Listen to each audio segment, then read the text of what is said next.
trust you. I don't trust you, Mikey. Just to mention, Um, nightmares the day and just having a dream from Kennedy Airport into just changed the game. Yeah, for sure, and it is coming. I've seen this with Joe B with Archer.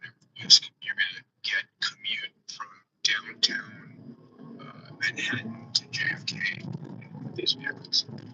Yeah, in Sao Paulo, it's 2 hours to get from my guy. So this is what you and nightmares in the ocean you have.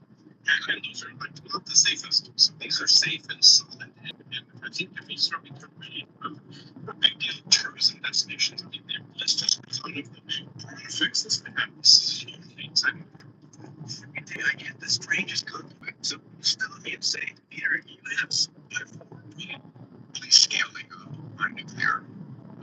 Their equivalent of Sputnik movement. So China aims to surpass the U.S. by 2030 in nuclear.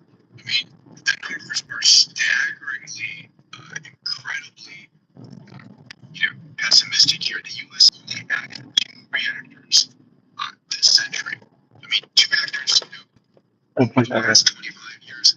94 total in the U.S. versus China's 58. China is building a reactor every 52 months.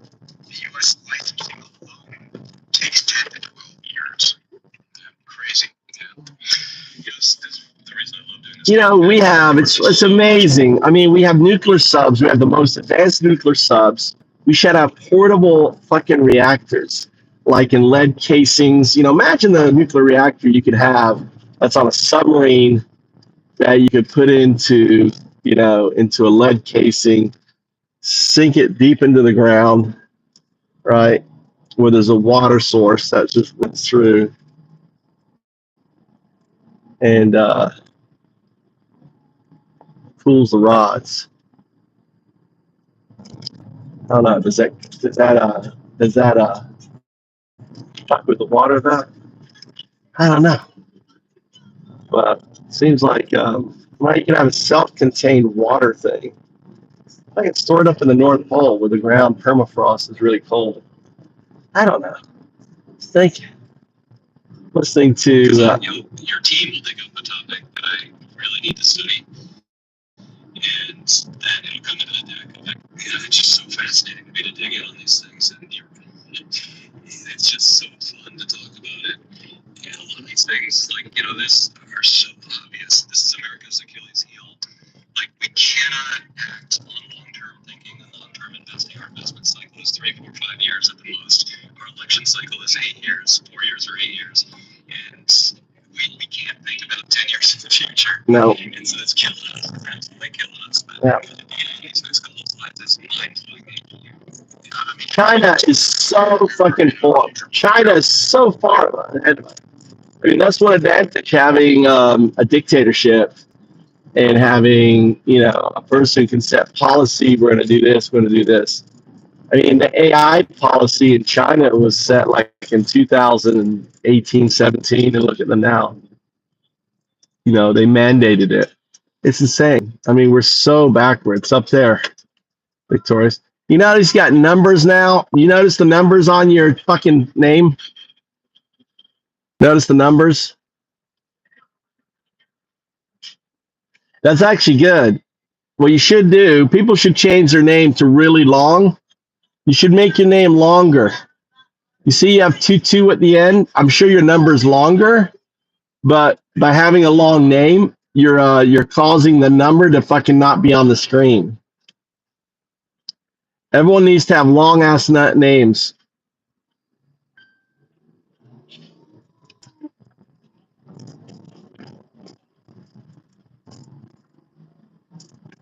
You should put your underscore underscore. Do your victorious one and then do underscore underscore. See if you get that tutu off it. Everyone who's on here is an admin who has a name. You need to underscore underscore underscore so that number is off the screen. So it's my theory what they're doing is they're basically attaching a number to you as an identifier. You follow?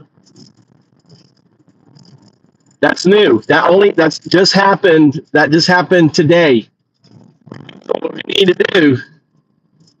you need to do is rename your name and put underscore 2 times. Yeah, they're creating it. So this is what I think what's happening is this is maybe there was the ICE report about groups that are subversive to Trump to report them. I could be completely wrong, but I'd rather be paranoid and protect you guys, right? Is I think that's an identifier. So when they're logging the conversation, they have the identifier. So what you need to do is you just need to underscore. I want you to do it as a test, right? Change your name and add 2 underscores to get that 22 off your name. And we'll have everyone who's an admin do that. So you use all your characters on a screen. There's only so many characters on a screen, right? All right. Are you an assassin? No, I'm an atheist monk. I'm the atheist monk on down, dude. Some call me the second coming. Prophesized 5,000 fucking years ago. Why would Jesus come back as a fucking Christian? Look at you motherfuckers. You guys are horrible. You are bigots. You do not believe in the word of Jesus. You condemn innocence. You don't help out the meek. You are just Nazis. There's an FBI file on me. You are the assassin. It is the MAGA assassin killing politicians. Are you an assassin? I am poison. Natsukasa.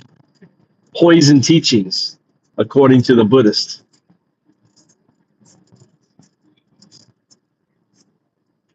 Well, I was thinking you could keep what you have, victorious one, and just put at the end, put underscore. I want to get the two. That's 2 off your name. And how many characters is that? The poison is the righteous words I speak. I'm the poison to your religion. I'm the poison to religion. I'm the atheist monk. Yeah, so like you have your name there, Victorious 122. So it's Victorious 1 and then 2 underscore. So I wonder if you get that 22 off your screen by putting underscores. I don't know. The idea is I'm curious if you get the 22 off your name. So everyone would just do a bunch of underscore names.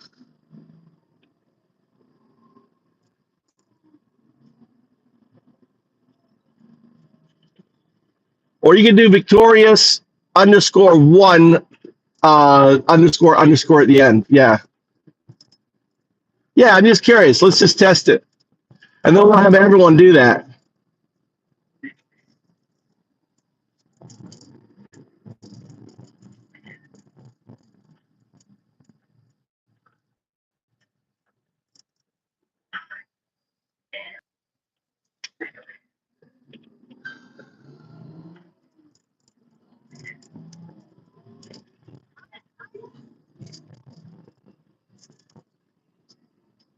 So Dukyo means poison teachings. My metaphysics to the Buddhists. Dukyo is Buddhism. Dukyo means poison teachings. My teachings are poison as they dissolve religion.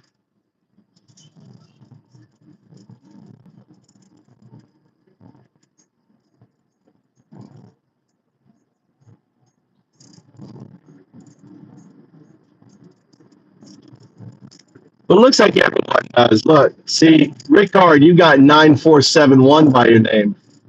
You see that 9471? You're getting your own identifier.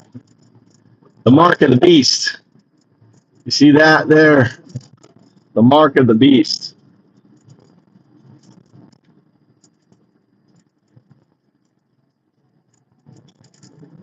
Over here, right, Mike? What are you going to do today? Huh? Oh, you're hunting Pokemon today. You're going big monster hunter. The real Japanese Pokemon hunter.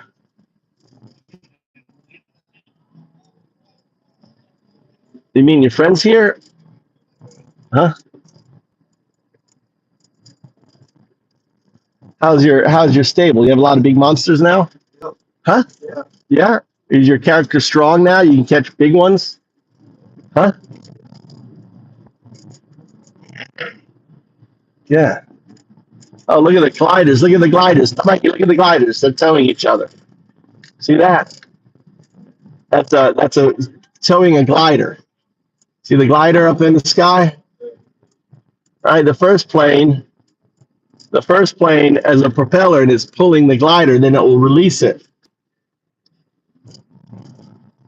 They're practicing. So Amanda is the atheist monk. Is he coming to you from the heartland of Zen? An American who believes in the Constitution. I don't believe in fascists. Don't believe in, the MAGA Nazi party. MAGA Nazis. Now, understand when I say Nazi, I don't mean 1939 Nazi. No, no, no, no, no. I don't mean the 38 Nazi. No, not the 38 Nazi, not the 1937, nor the 36, nor the 35, not even 1934 Nazi. No, sir. I mean 1933, actually 1929 to 1933. Those Nazis. That's what MAGA is. And that's the punchline. America has Nazis. America has Nazis. Isn't that crazy? Let's get a drink. I need a Coke or something. Let's get a Coke. You want something to drink, Mikey? Actually, I don't think I have change for this damn thing. We'll have to go into the store. And I'll give you some more money. I'll give you some more money. Let's go in the store.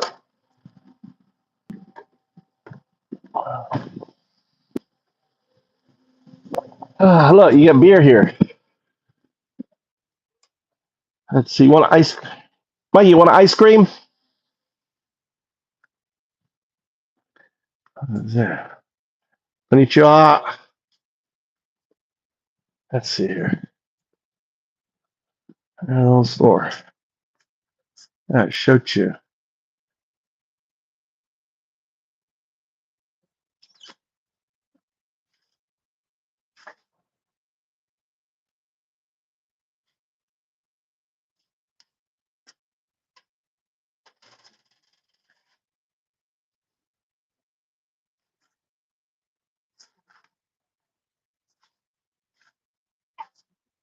Brute. Let's see. Coca-Cola original. Oh, Coke. In there.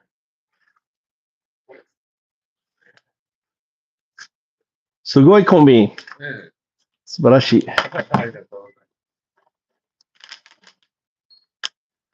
So what else do we have here? Okay, those cases there.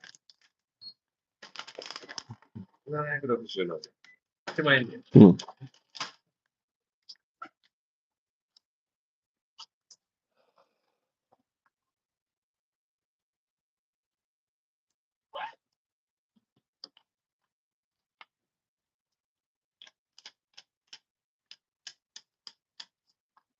Hey. Thank you.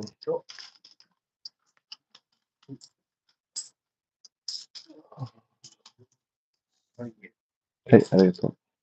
これはいいや、いいや。欲しい。そうそう。ただです。はい、ただ。いや、no, いいありがとう。はい、ありがとうございます。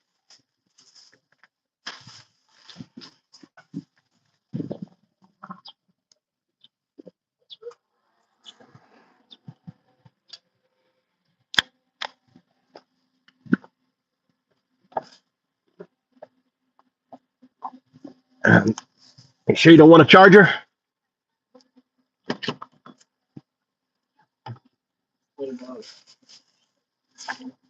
You could have got ice cream or something.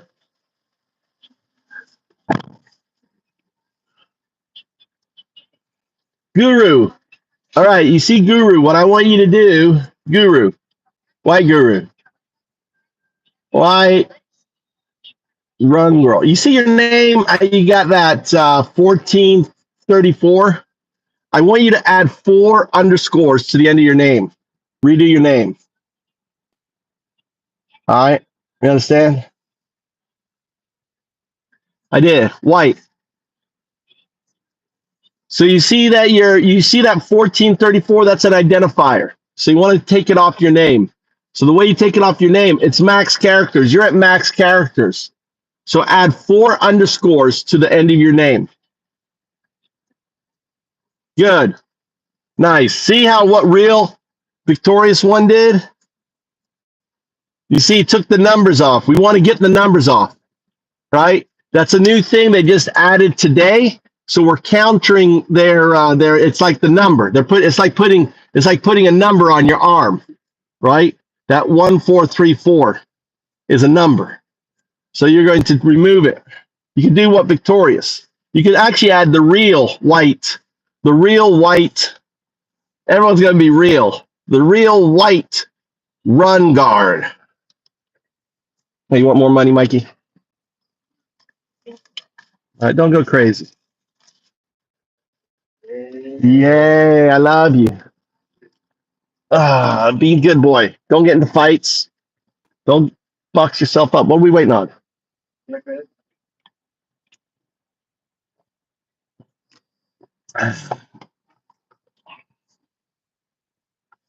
Yeah, so look at Victorious one up there.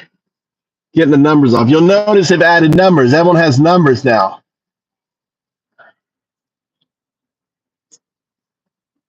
But there's a character limit.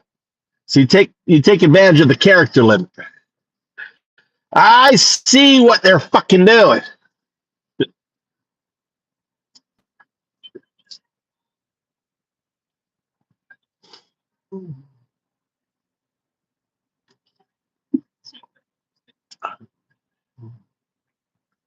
Let's see what Undao is. Hold on, let me log in with Undao.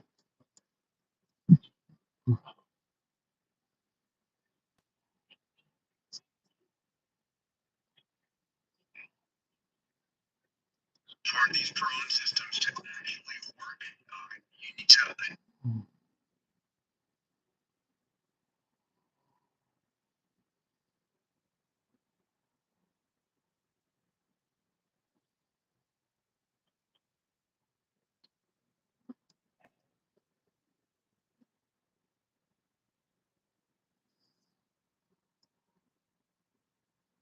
Oh, look, Undao didn't get a number. Look at that. Undao wasn't given a number.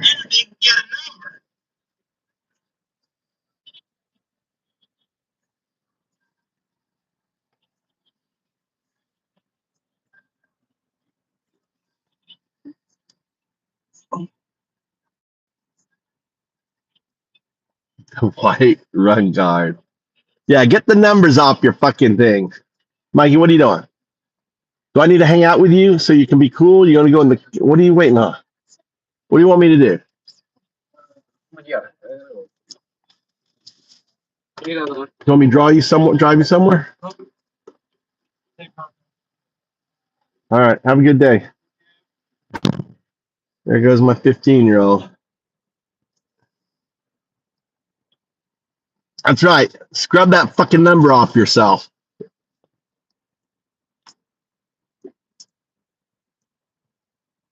Cream from the 1434.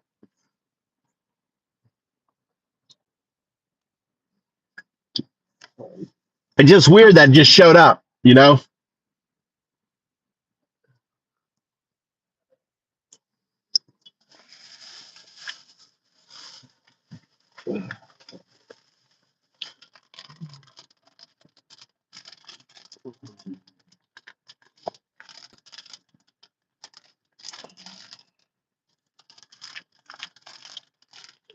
Daughter with mom and... All right. Good look at mama.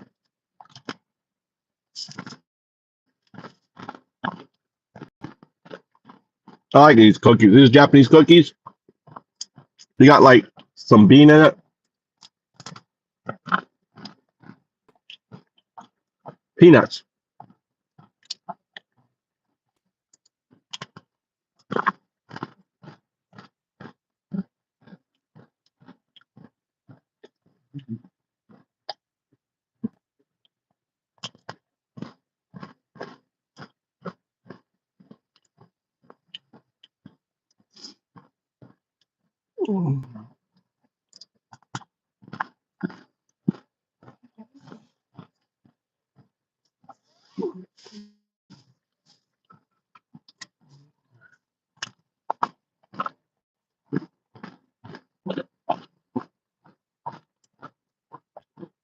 Guard, do you have your passport?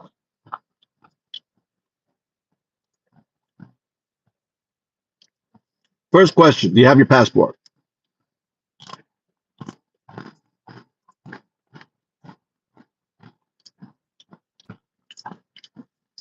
Get your passport, brother. Have you had a passport before?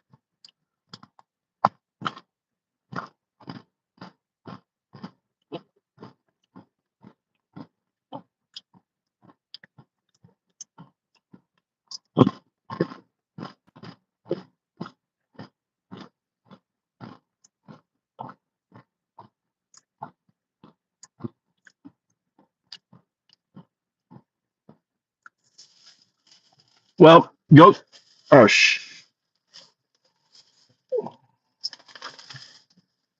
God, drank all his Coke? God damn, I drank that Coke quick. Shit.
I just put change down.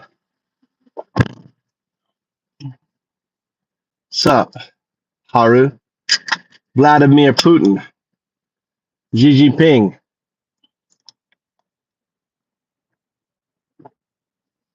Peppa Pig. Nihonjin, Dare no. Haru. Haru, it's like a Haru dude.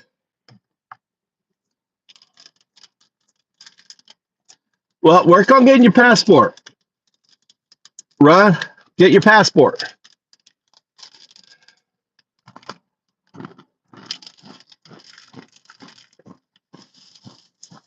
You know what I'm saying?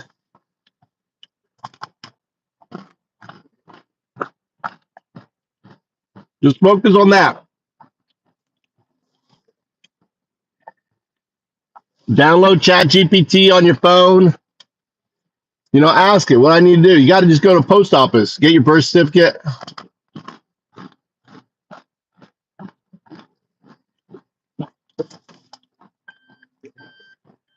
Get the paperwork from the post office. One step at a time, brother. One step at a time.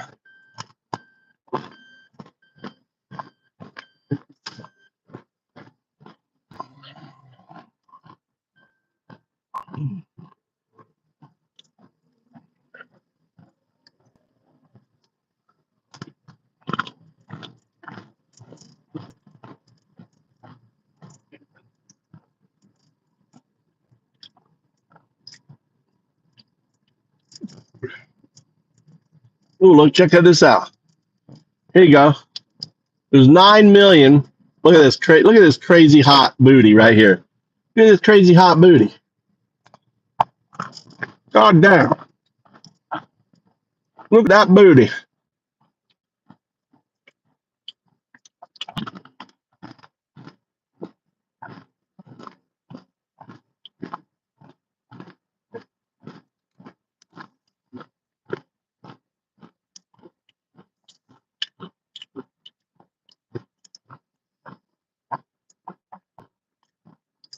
Single.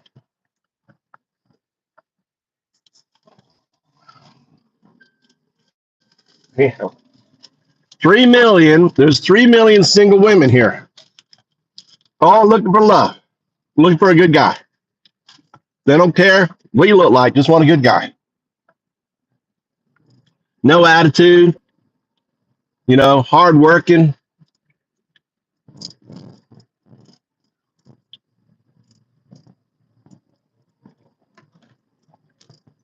I got mine 20 years ago.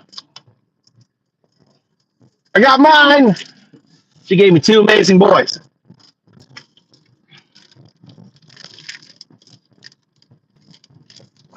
That amazing place.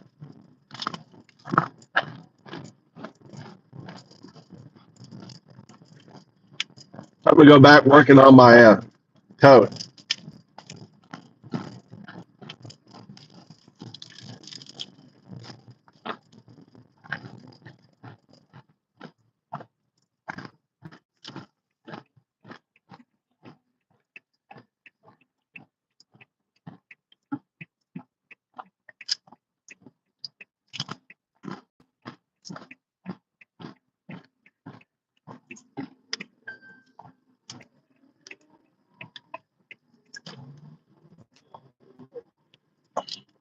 I had a dream 20 years ago.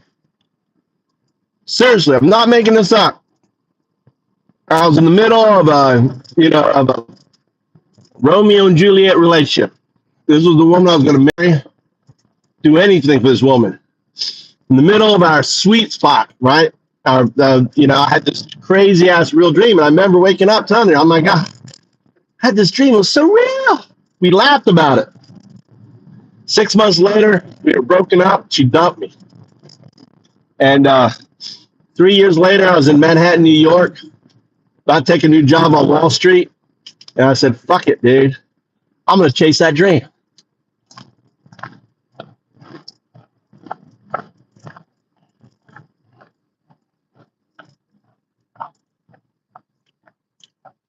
Here I am.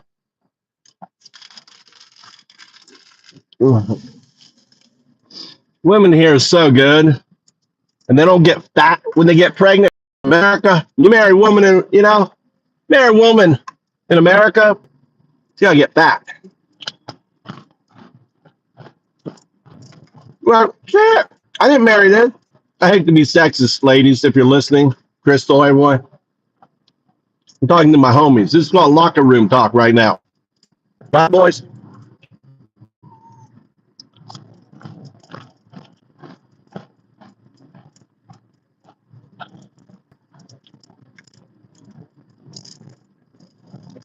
My wife is still the same size she was before, but look at me. I got that.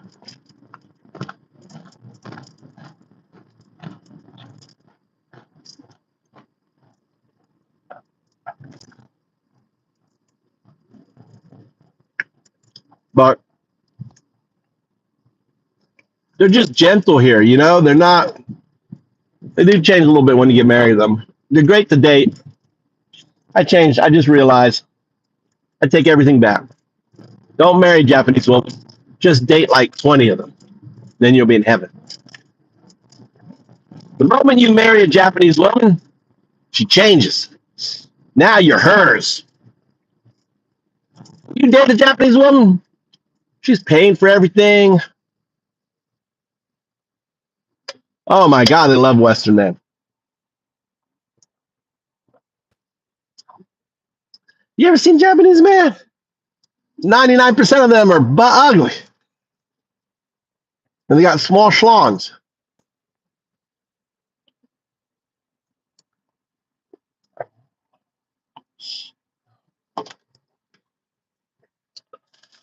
Yeah. And they don't like to lick pussy. Japanese men aren't pussy lickers. We love licking pussy. We love it. God damn. Get right down in there. Japanese men, yeah, they're not pussy lickers.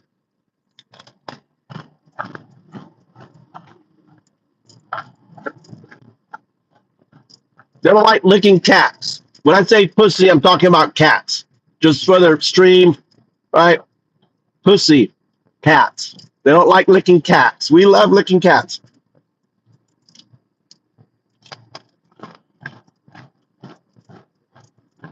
Whatever your mind went when I said pussy licking, kitty cats.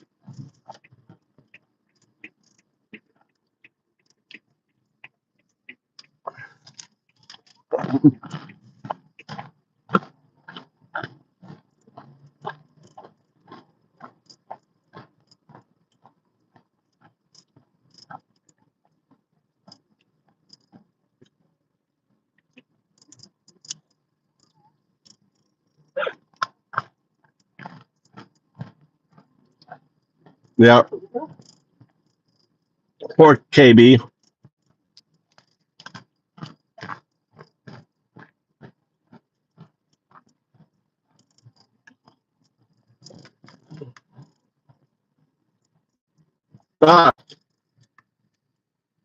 Mouse South. You gotta get rid of that. They implemented a number system. So you look what real added real in front. You gotta change your name. Get rid of the 388.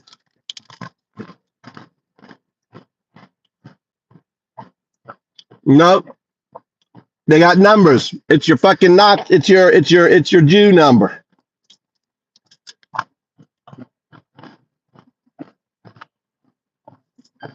Not glitching.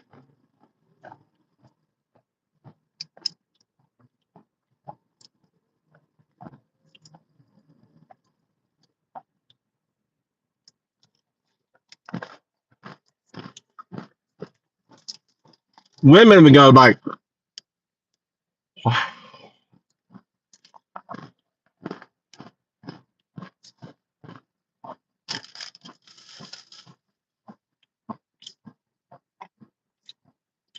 so what you want to do, Mal?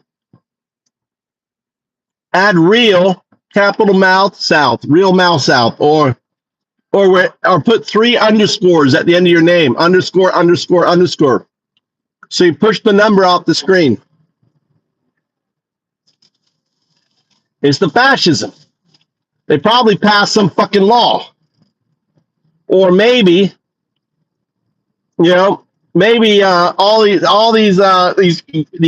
cry whack a baby Nazis. Remember the ICE thing was like report any social media that's anti-Trump. Remember?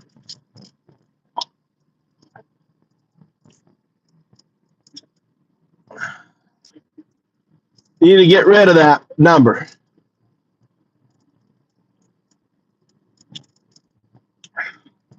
But I could be wrong. Just get rid of the number. I had Real get rid of his number. Other guy up here, get rid of his number. Just get rid of your number.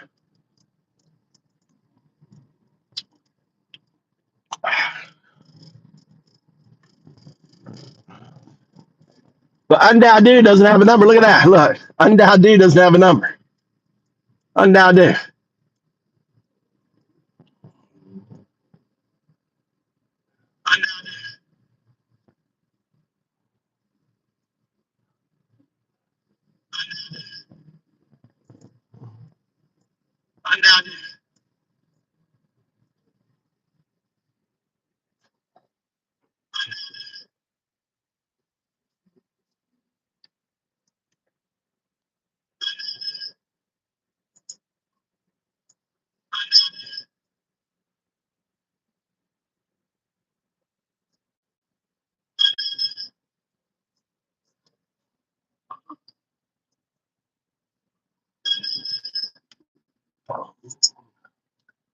It's recursion. That's recursion.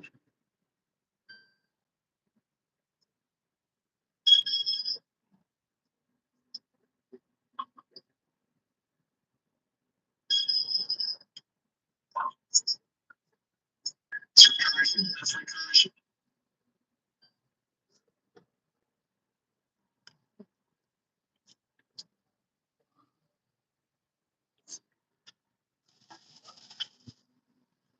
Yep. They're putting Nazi numbers on us, Southmouth. They're putting the Nazi numbers.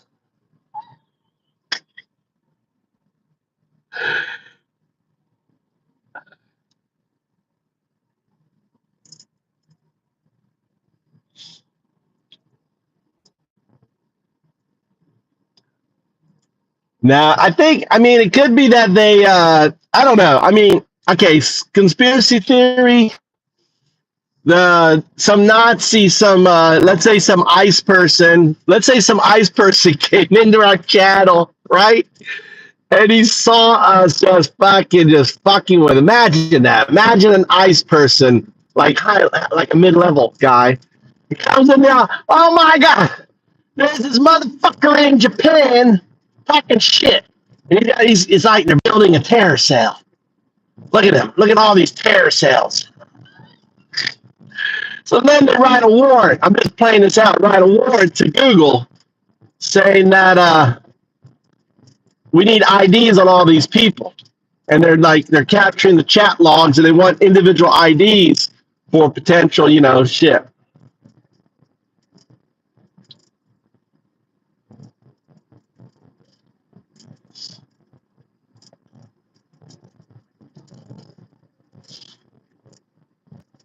JS, look, they got the tag on you.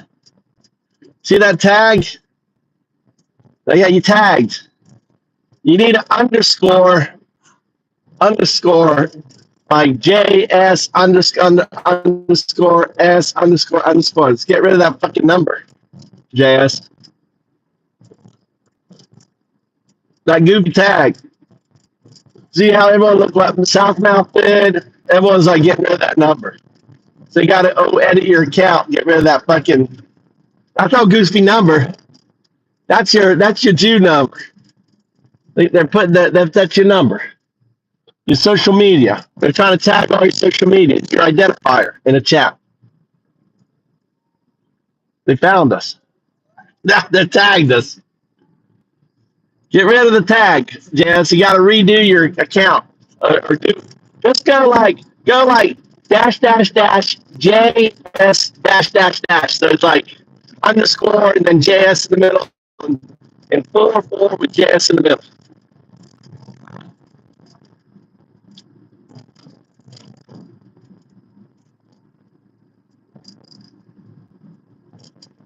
No, that's Voodoo. That's not KOB. No, JS. You don't know JS there, Southmouth?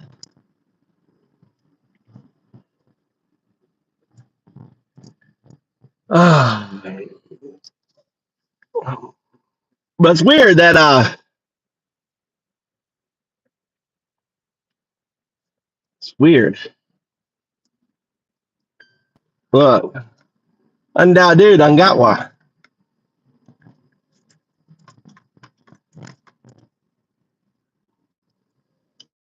Undoubt dude, I got no number. You know, maybe it's the Partifacts doing it.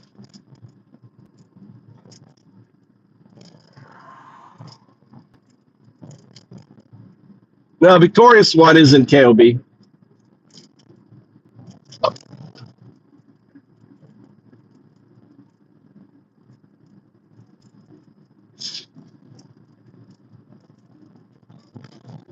He just said hi. He just said Joe.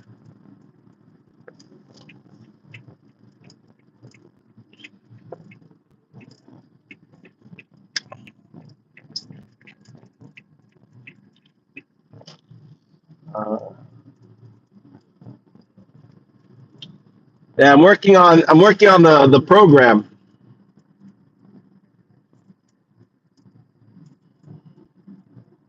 Maybe, yeah, could be.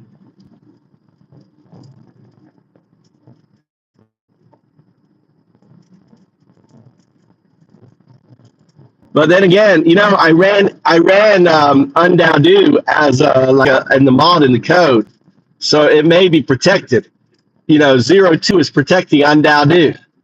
It's not letting the malicious code, not letting the zero code Undown.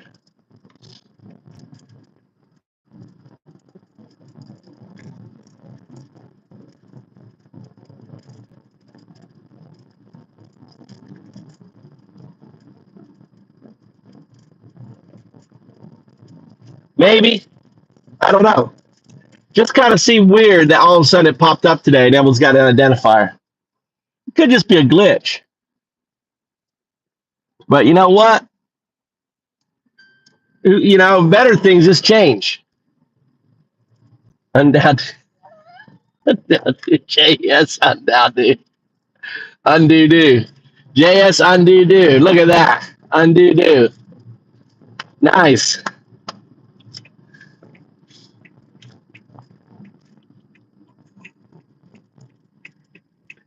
Undo-do's in the house.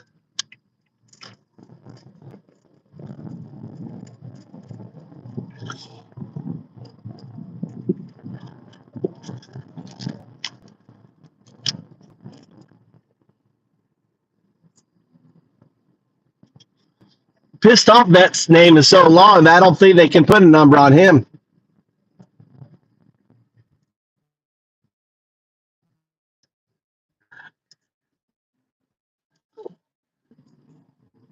When gets in here. Oh. Wow.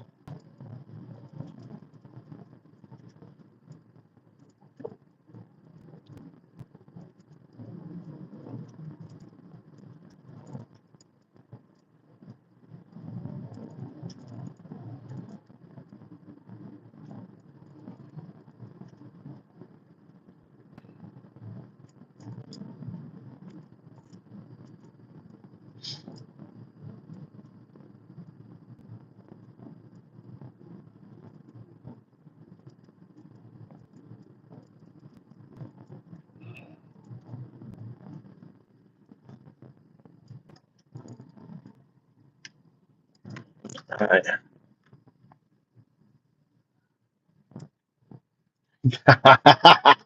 America. Just got to start off by saying, yeah, that's a good idea. America. How's America? Do?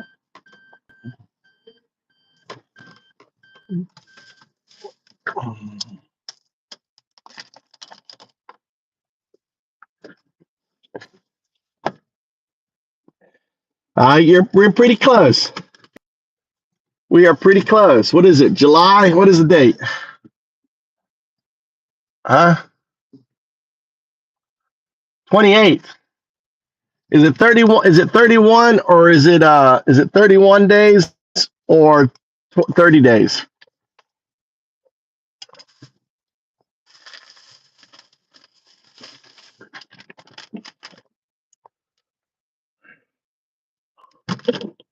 Hold on, let me do this here. I'm gonna plug this in here. So this damn thing is charging. What is this here?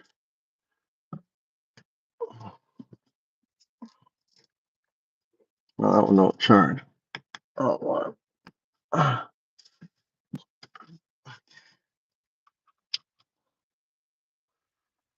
All right.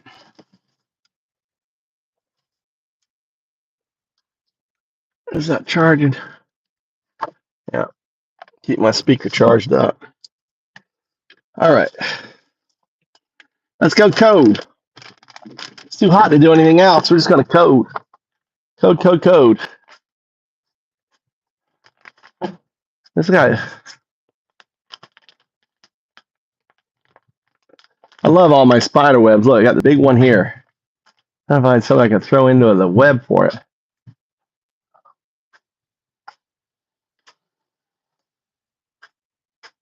Look at this one right here. What the hell are you doing? The fuck, dude? Just hanging there. Oh, look. My kumquats. God damn. Look at my kumquats already. Look. Got kumquats. Kind of small, but they're good.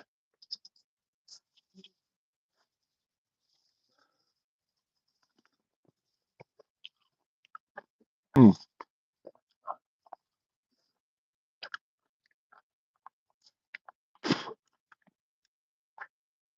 Eat a kumquat, plant a corn cup.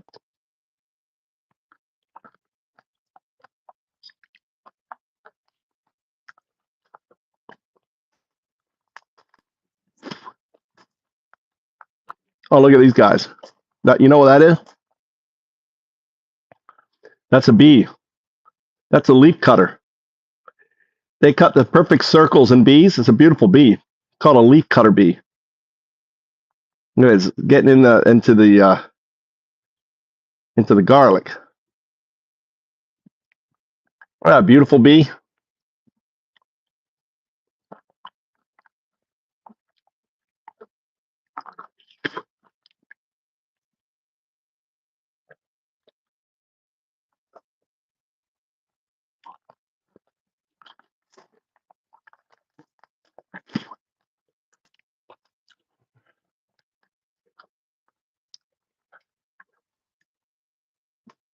Now these guys here, look at this one here. There's another one here.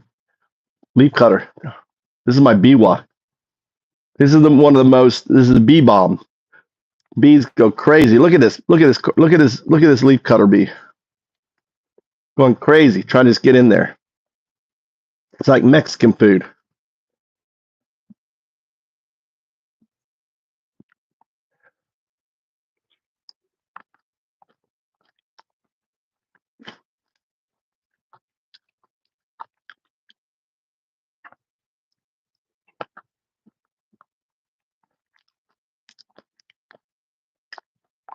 One down here.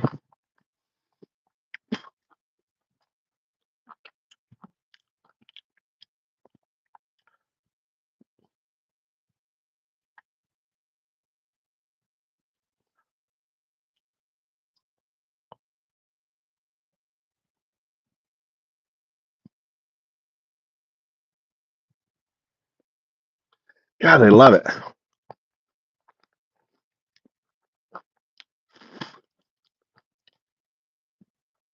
It's so spicy. It must be so good, that nectar, because it's like hot. I don't know if you know that, but bee balm has like, if you eat bee balm, it's like burns. They go crazy for it.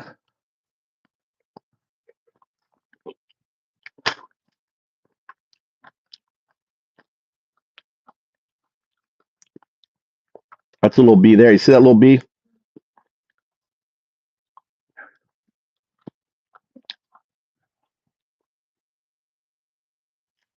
A little mason bee. A little tiny little mason bee. I made these little houses. Looks like they didn't find it though.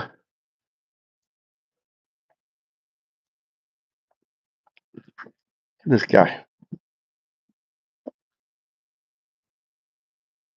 She's working away.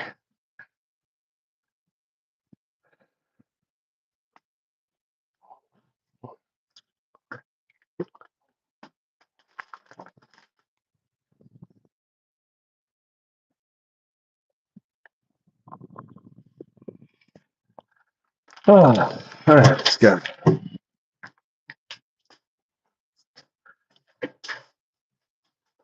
Yeah, I love they love that bee bomb.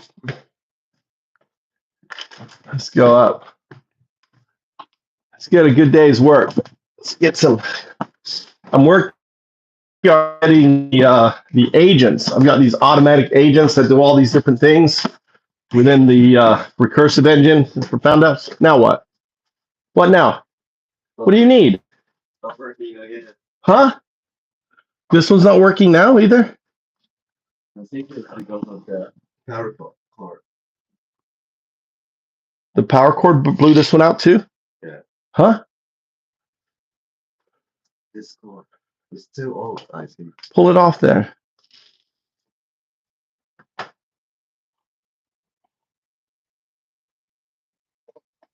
It burned this one out also? Yeah. Do you smell it or something? That's right.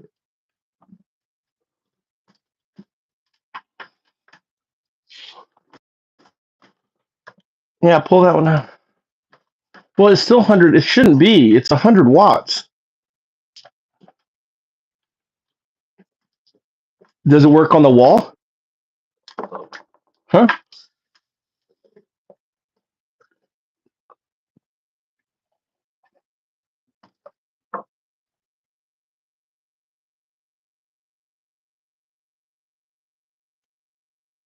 See, that was what mine was doing. Change the.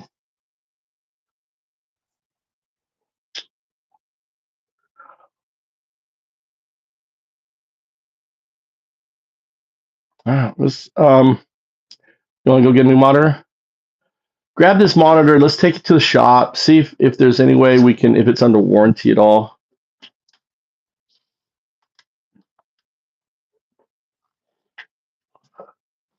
Fuck, dude. And then, or we can't find a chart. We need the charger thing for this. If we find the charger, then that works. This doesn't fit in there. Did you try it? Try what? Just fit it in there. Is that the same? What's this? Where's the old one? Huh? Where's the one that I took a picture of? I see you need to change it out. I sent you an. Oh, I maybe it's in my room. Let's see if that's the same size. Oh, damn it.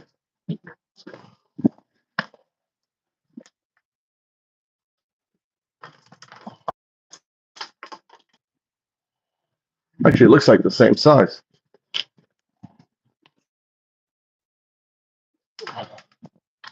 Hi, let me see that picture.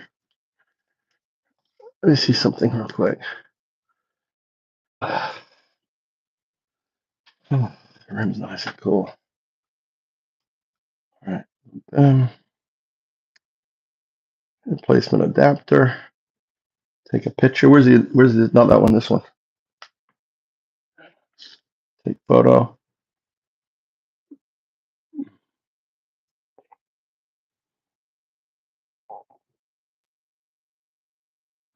It's upside down. Doesn't matter for AI. AI is smart. Don't give a shit which way it is.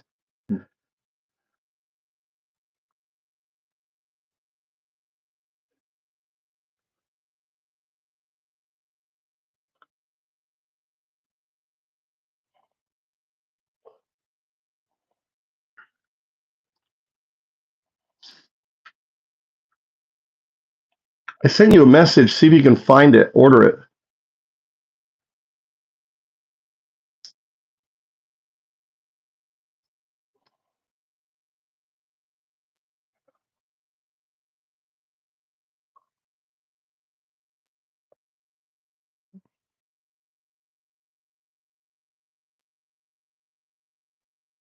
Oh,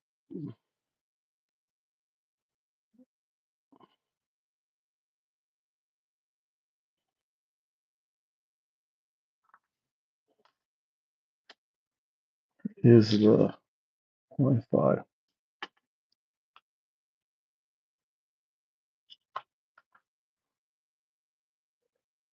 No, this is not the same adapter from your first. There's two DQ ones. One is.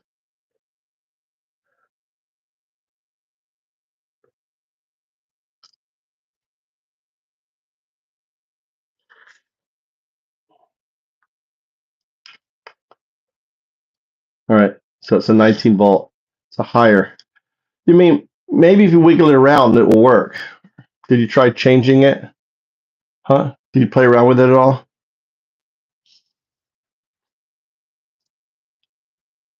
So this is 12 volt. This one, we need to find an adapter for this.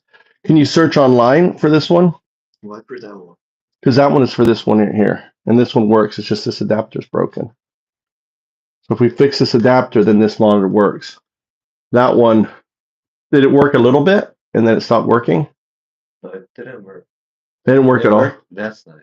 It worked last night? Yeah. It'll work again. You just have to fiddle it, let it warm up or whatever, or cool down. It will work.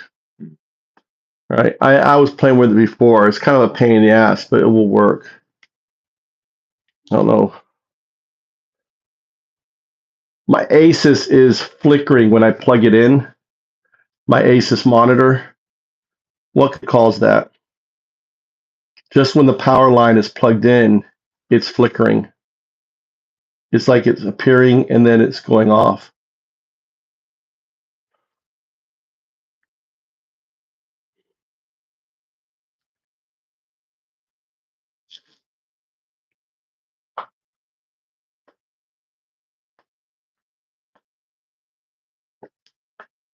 Electrical interference or ground loop.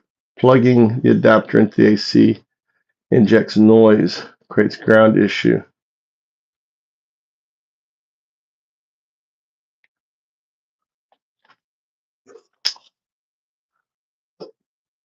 Yeah, it's a US monitor. It's a US monitor being used on a Japanese plug.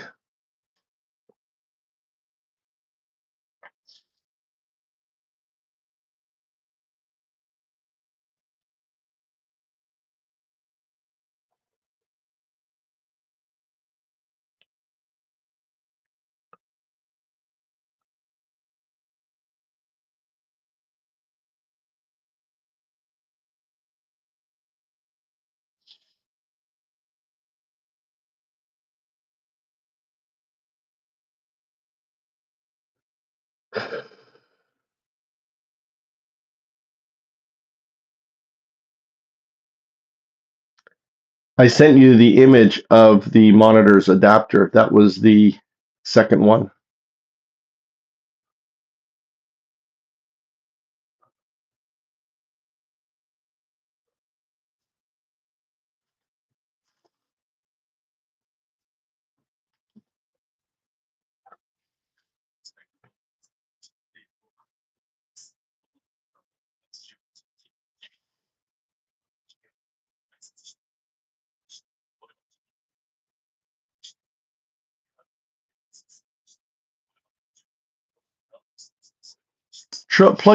Plug that one in that one again. Try that one instead of that wall one.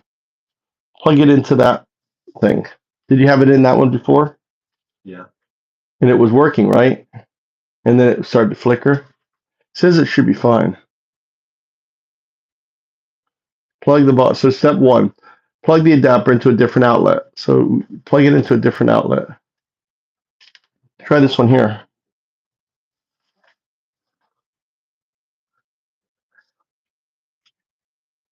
Which one?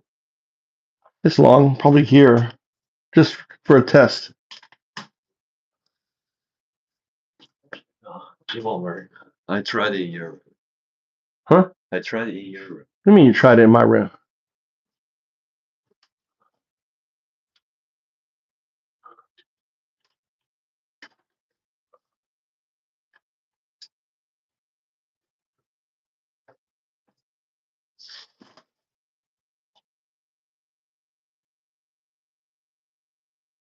No, plug in your connector. See, what happens if you plug in your connector now? Yes. Yeah.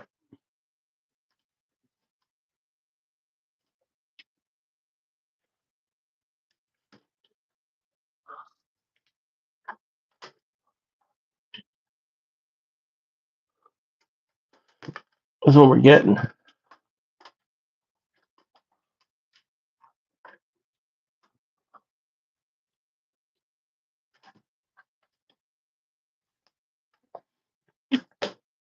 Look at that face. That face. Look at that face. Everyone's gone. Everyone's gone. Just me. Oh, golly.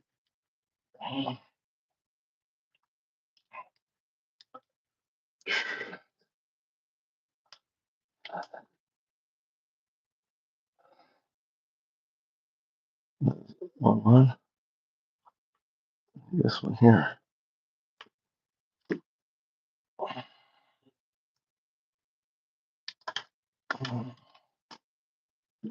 All right. Did I get this fucking shit in here? No, there's a screw up.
All right, let's.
Fuck that.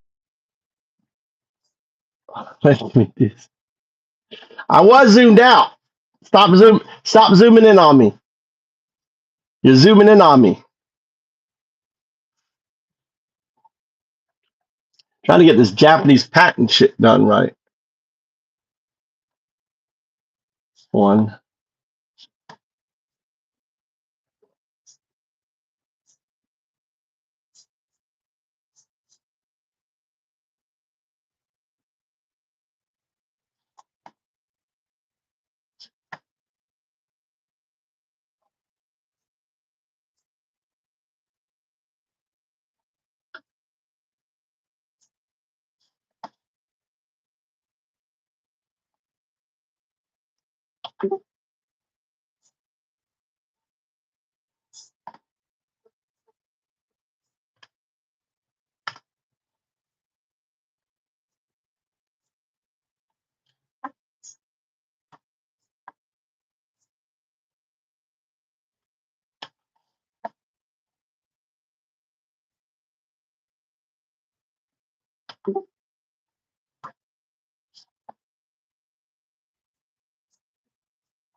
Hmm.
All right, fuck, dude.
Fuck, dude.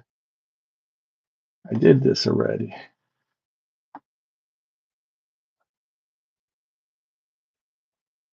V3.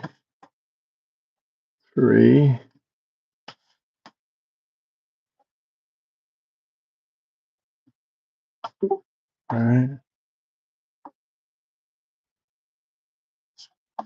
4.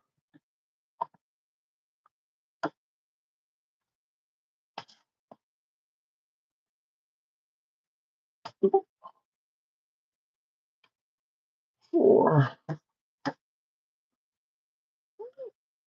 5. All right. Delete 6, 7 through 10.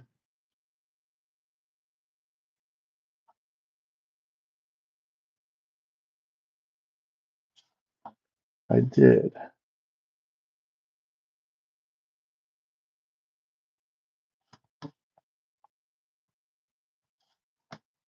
So I did. 8.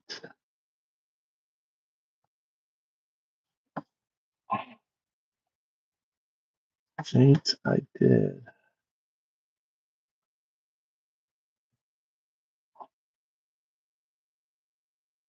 9. I did. 10. I did.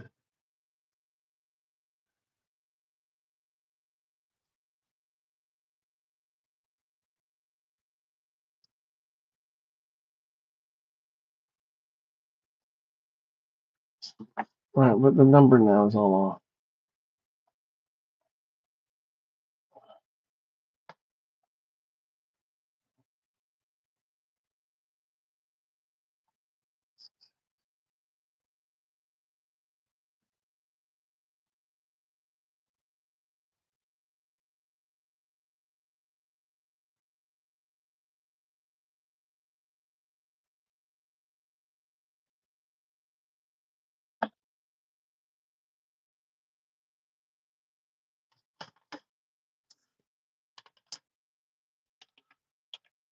Ah, fucking A.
So is this all right?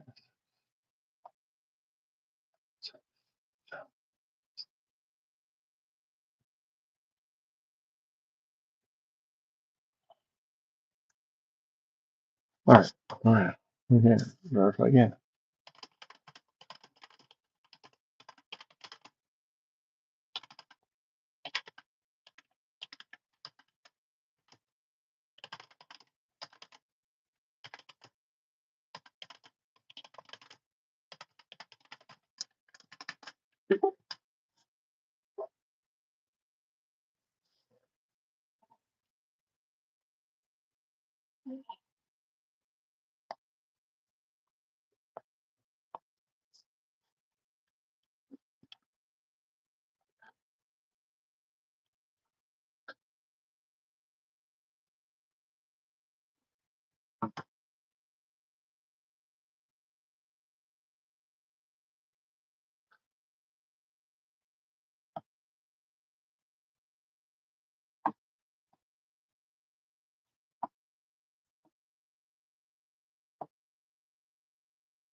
All right, so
now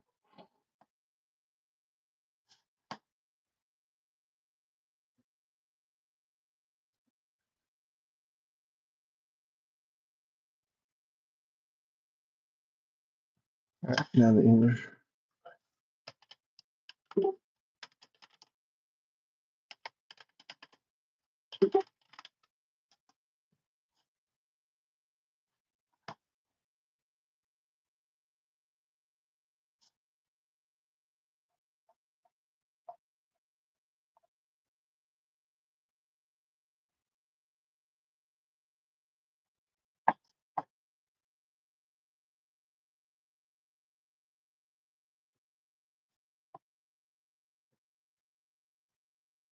No, I want it. Sorry.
The fuck is the?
Okay.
Oh, sh-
Oh,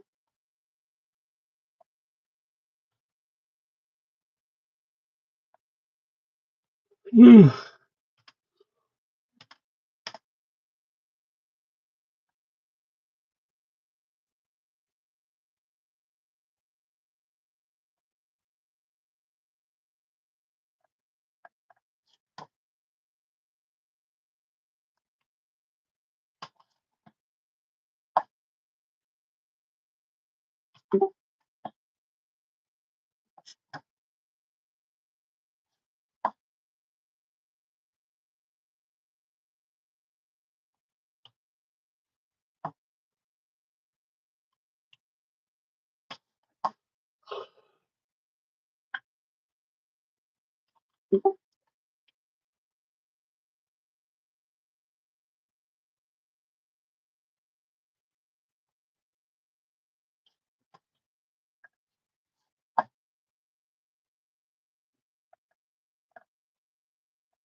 Mm.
Oh my god, falling asleep.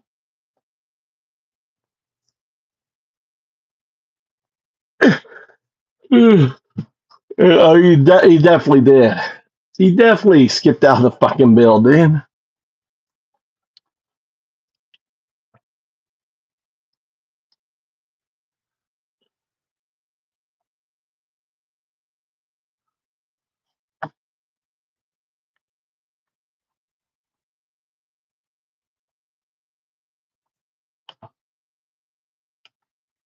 All right, then. So this is the patent. This is it. All right, so this is what we got.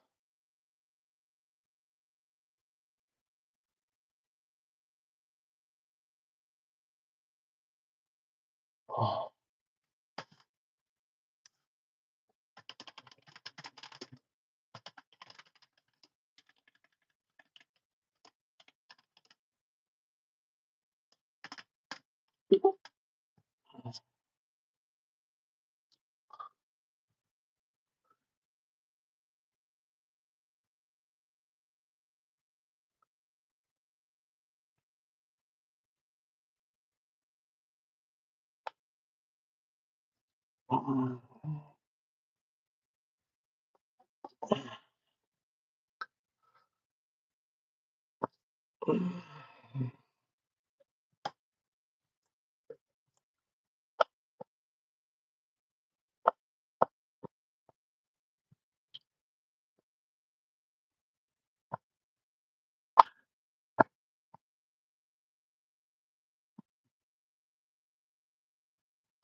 All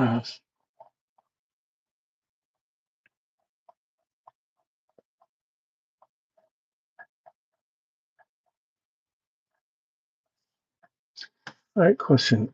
With the new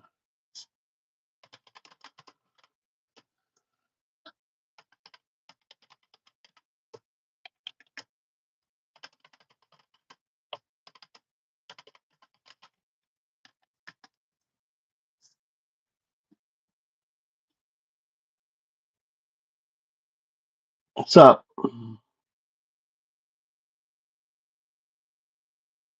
Not bored, just working.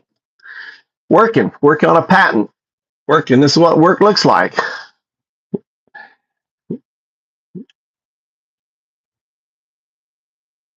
How you doing?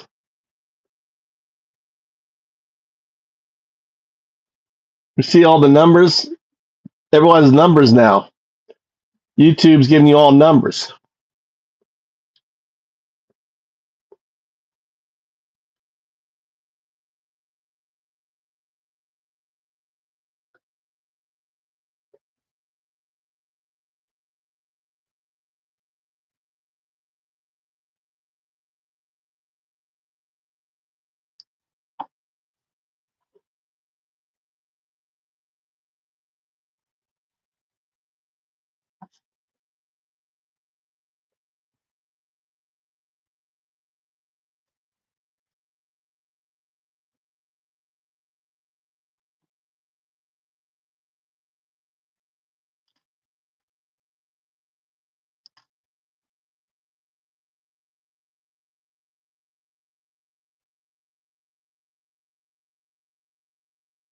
Mm.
Oh.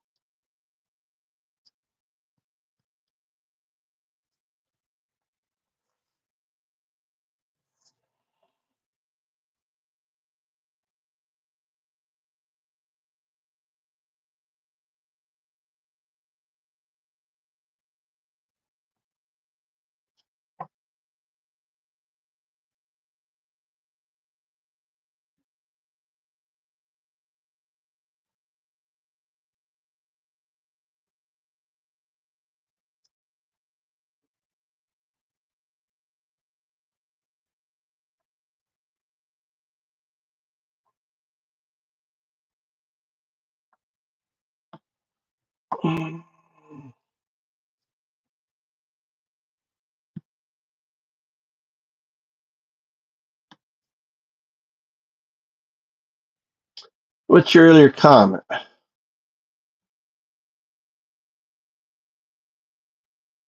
Yeah, I think you did.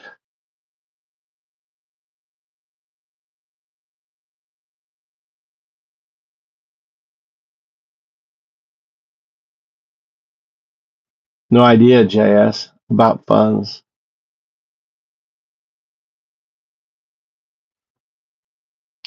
Mud's still here or no? I gotta lay down. Let's do it. I'm waiting for this image to come up. We gotta lay down. Ah. Ah.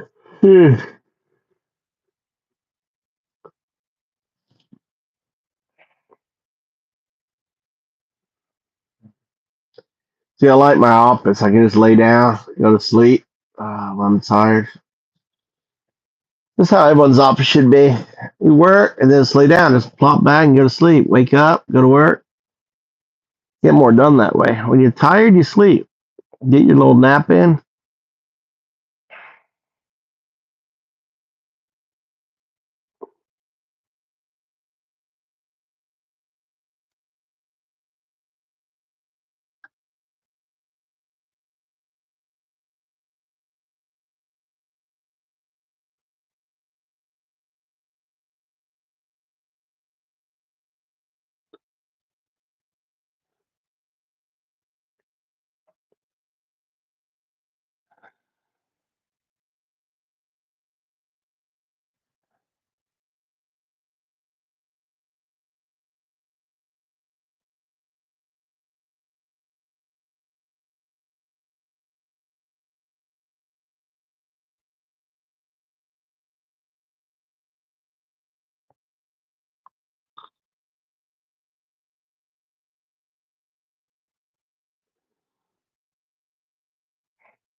Ah,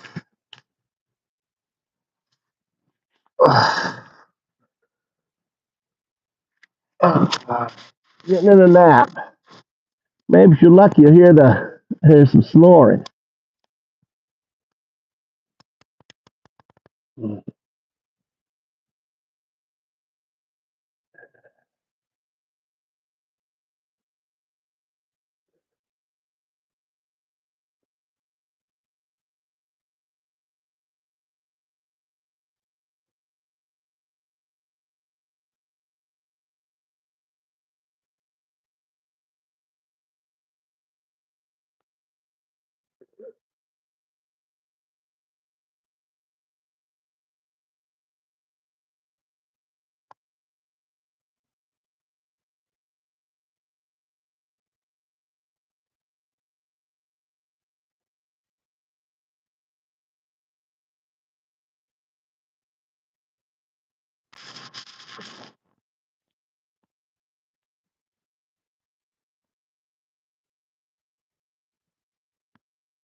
Wait. Power nap. Where is? Oh, my headset's dying on me. Why is this headset dying on me so quick now? It's weird.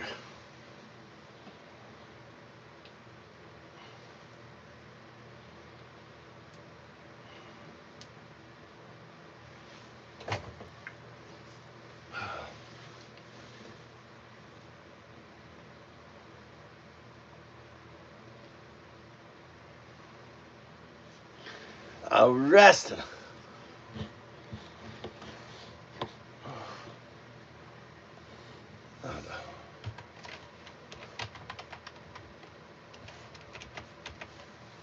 Nada.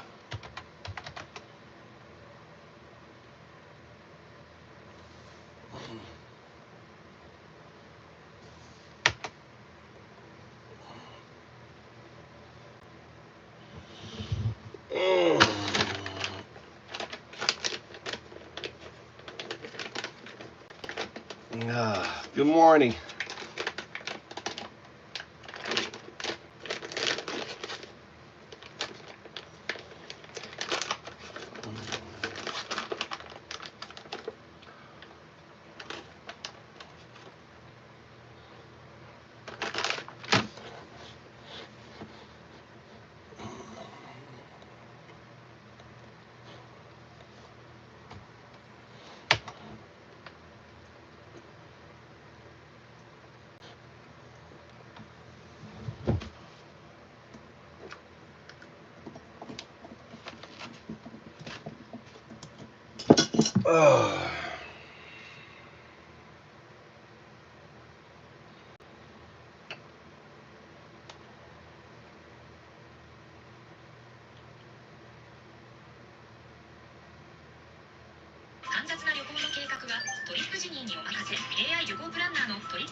Alright, y'all, so our boy Bernie Sanders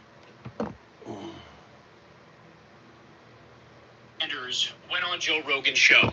And I'm going to show you a couple of moments here. One of them is an actual heated debate over Trump and free speech and his fascism. So we'll dive into that. But let me give you first just a quick breakdown of how it went. So honestly, they spent a lot of the time talking about AI. And, you know, that part, in my opinion, was probably the most boring part. But Bernie also did his classic Bernie thing of hammering away on income and wealth inequality, which I love. Getting Joe Rogan to nod along in agreement to that. We also have, he brought up money in politics and corruption. That was a theme he kept coming back to. That's classic Bernie. That's great stuff. But there were other moments. Look, I'm a little annoyed that he didn't go deeper on the issue of Iran, right? Like, here's Israel and the U.S. launching an illegal and offensive war against a country that didn't attack us. And I don't know, I feel like that requires a lot more hammering away. As Crystal told me, right now, the regime has so many soft spots, and you need to exploit those. You need to hammer away on those. So they did bring it up, or Bernie did bring it up, but it was, you know, sort of, they were just like on and off it very quickly. And I thought that required, you know, a much longer deep dive where Bernie explains in perfect detail how the U.S. are the baddies, Israel are the baddies, we launched the war, it's illegal and offensive, et cetera, compared to Iraq, you know, the whole spiel. They didn't really get into that. Also, Bernie, unfortunately, didn't get into the kidnappings and abductions and human traffickings and sending innocent people to a concentration camp in El Salvador and Guantanamo Bay, and all of just the rank fascism, the absolute destruction of the Constitution and due process and habeas corpus. So, look, it was not our boy's best interview. It just wasn't. There was also a part that made me want to bang my head against the wall where Bernie brings up climate change, and then Joe starts doing climate change denial talking points. And unfortunately, Bernie really didn't take him head on. Now, look, I can understand if you don't have your facts ready, like specific facts ready to refute what Joe is saying, then it's a little bit of a weird position where you feel like, you know, what am I going to do? Let me just move on to another topic. But to allow Joe to do climate science denial talking points, which were complete and utter horseshit, and sort of let him get away with it, that was definitely not good. That was not good, to say the least. There was also another point where on marginal taxes, where, first of all, the theory holds true to this day. There's not a single conservative in the world that understands what marginal taxes are. And Rogan proved that yet again. And Bernie had to explain that to him. And Rogan didn't seem too hot on the idea of raising the top marginal tax rate, which, of course, is like one of the most basic common sense things that you have to do in our country in order to make it survive and give working people a chance. All right, but now let's get into some more specific parts. So this part triggered the shit out of me. So Bernie starts calling out Elon Musk for donating $270 million to Donald Trump, basically helping buy Trump the White House. Elon Musk also bought himself the ability to illegally hack into the Treasury and do whatever the fuck he wants. This is like corruption on steroids and human growth hormone. We've honestly never seen anything this corrupt other than maybe Trump's scam meme coin, which is another thing that Bernie unfortunately didn't bring up, which he should have brought up. I mean, maybe he did bring it up, but if he did, it was like in passing, so it didn't really stick in my mind. But so he brings up Elon Musk and how corrupt Trump is. And this response from Rogan, it really goes to show you, like, yes, in some parts of the podcast, Rogan will just sort of like go along to get along with Bernie. But then in other moments, he can't like hold back the fact that he genuinely has become way more right-wing within the past 2 or 3 years. So listen to Joe's reaction when Bernie brings up Elon's corruption. And then again, not Bernie's best moment, but I feel like conceding a point he shouldn't. Here we go. What it says is, you're a billionaire. Yes, okay. You have now the constitutional right, because your money is your freedom of expression, right? So you don't like Bernie Sanders? You can put millions or hundreds of millions of dollars into a campaign and express your view about how terrible Bernie Sanders is, Right. and you can buy that election, right? That's your Right. constitutional right. I think that's probably the worst decision that the Supreme Court has ever made. So what is the result of that decision? The result of that decision, let's take us to where we are today, is that Elon Musk, and I know Elon was on your show, and he's here in Austin, huh? Yeah. Okay, and we could talk about Elon, but he spent $270 million to elect Trump as president. Okay. I think that's absurd that any one person... What's the most someone donated towards the Harris campaign? By the way, notice Joe's instinct there. Protect Elon at all costs. Protect Elon at all costs. It's brought up to his face how immensely corrupt Elon Musk and Trump are. What about Kamala? What about Kamala? Tell me about Kamala. Now wait for it, because Joe Rogan is about to say something phenomenally incorrect, but all of his little sycophant bitches tweeted out this clip as if it, like, validates Joe Rogan, and he had a point, which I'm about to rip to fucking shreds for you here. I think that's absurd that any one person... What's the most someone donated towards the Harris campaign? They spent a lot of money on Harris as They well. spent $1.5 billion just Combined. in the course of a couple of months. You got it. All right, let me talk about it. So Yeah, I'm not used let's just to talk say about it's that. Republican. That's my point here. Right. Okay, did you hear that? I'm going to play it for you one more time. Listen closely to what Rogan says. He spent $270 million to elect Trump as president. Okay. I think that's absurd that any one person... What's the most someone donated towards the Harris campaign? What's the most someone donated towards the Harris campaign? They spent a lot of money on Harris as They well. spent $1.5 billion just in Combined. the course of a couple of months. You got it. All right, let me talk about it. So Yeah, I'm let's not used talk just to say about it's that. Republican. That's my point here. Right. What Joe Rogan just said there is a lie. Maybe it's not a lie. Maybe he's just flat out misinformed. But he just said someone spent 1.5. No, Joe, that was the entire campaign. That's how much money the entire campaign raised.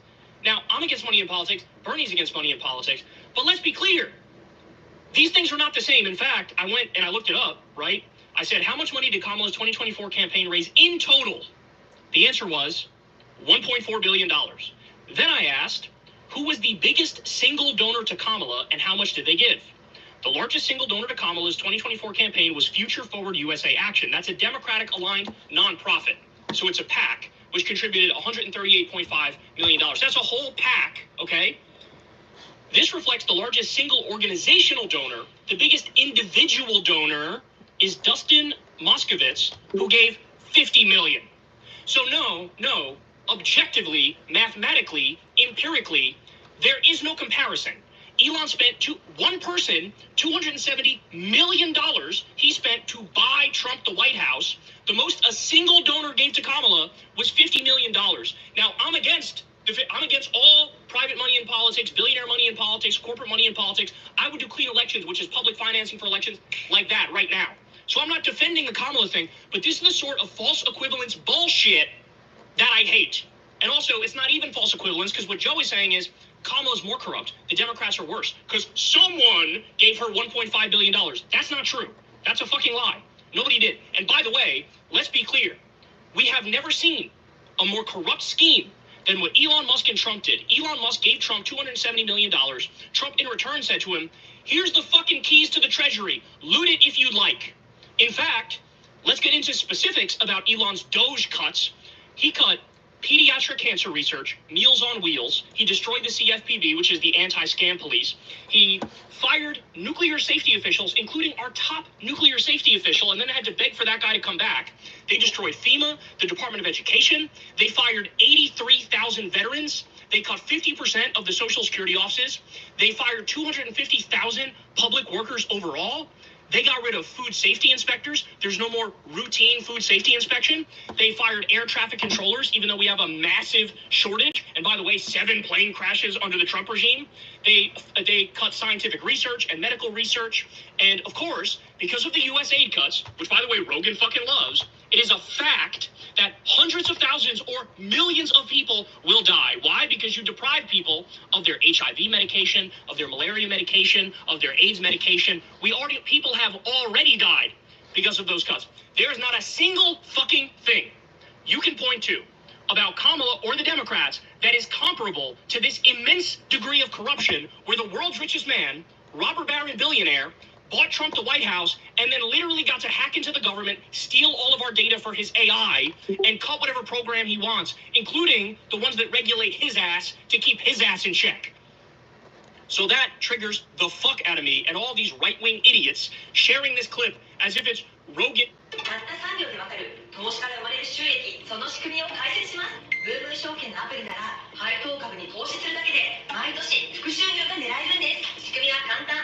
毎年株主に還元される配当金と株価上昇による値上がり益で2つのチャンスで利益を狙えます。ムーブ証券の高配当銘柄ランキング。たった2ステップで気になる高配当銘柄を簡単に確認できます。忙しい合間にコツコツ積み立て、年間を通じて追加収入のチャンス。しかもムーブ証券では豊富な学習コンテンツも用意されており、初心者でも投資の基礎からしっかり学べます。ムーブ証券は金融庁登録の証券会社であり、国内でも高評価、安心してご利用いただけます。しかもムーブ証券の NISA 口座でのお取引なら日米株 Owning Bernie when Rogan is literally factually incorrect. And look, as I said, Bernie also let me down here by being, oh yeah, no, totally, it's equal, it's even. Like, no, it's not. Can we stop fucking pretending here for 5 seconds? It is not equal. It is not equal. And Rogan is literally like, you know, the Billionaire Defender Experience should be the name of his podcast, because he has on Mark Andreessen to lie about the CFPB, Mark Zuckerberg, Peter Thiel, the fucking vampire who looks like he drinks baby blood, and Elon Musk on a regular basis he comes on to lie to Rogan's audience and lie to Rogan's face. And Rogan sits there every fucking time and gives him a hot stone massage and still pretends like Elon is a genius, even though he's one of the biggest fucking scam artists and frauds in this country. So holy shit, did that piss me off, man. That triggered the shit out of me, dog. Okay, so now let's move on. Let's get to the debate, and then I have one more for you after the debate, which I also feel like is super important. But this is the part where they actually get into it. Most of the podcast was, you know, just a conversation, and they basically sort of agree generally going back and forth. But this is the part where it gets the most heated. This is definitely my favorite part, but I feel like this says so much about Joe Rogan, this part that you're about to watch right here. Let's watch. And what I worry about Trump and is, you're right. You know, I read, it is astounding back in the 1780s when these guys wrote the Constitution, how perceptive they were. Amazing. Yeah, I mean, they Their said... understanding of human desires and the power and all the corruption. Exactly. Pretty amazing. And they wrote that having just fought a war and won a war against the most powerful despot on earth, the King of England, right? Right. And I think in the back of their minds were saying, all right, we just beat the King of England, absolute power. How do you create a new country which has checks and balances so that nobody ever has that power? Right. And I got to say, I mean, one of the things that was a lot of arguments about Trump that worries me very, very much is this movement toward authoritarianism and going after media, suing media, taking away the authority that Congress has.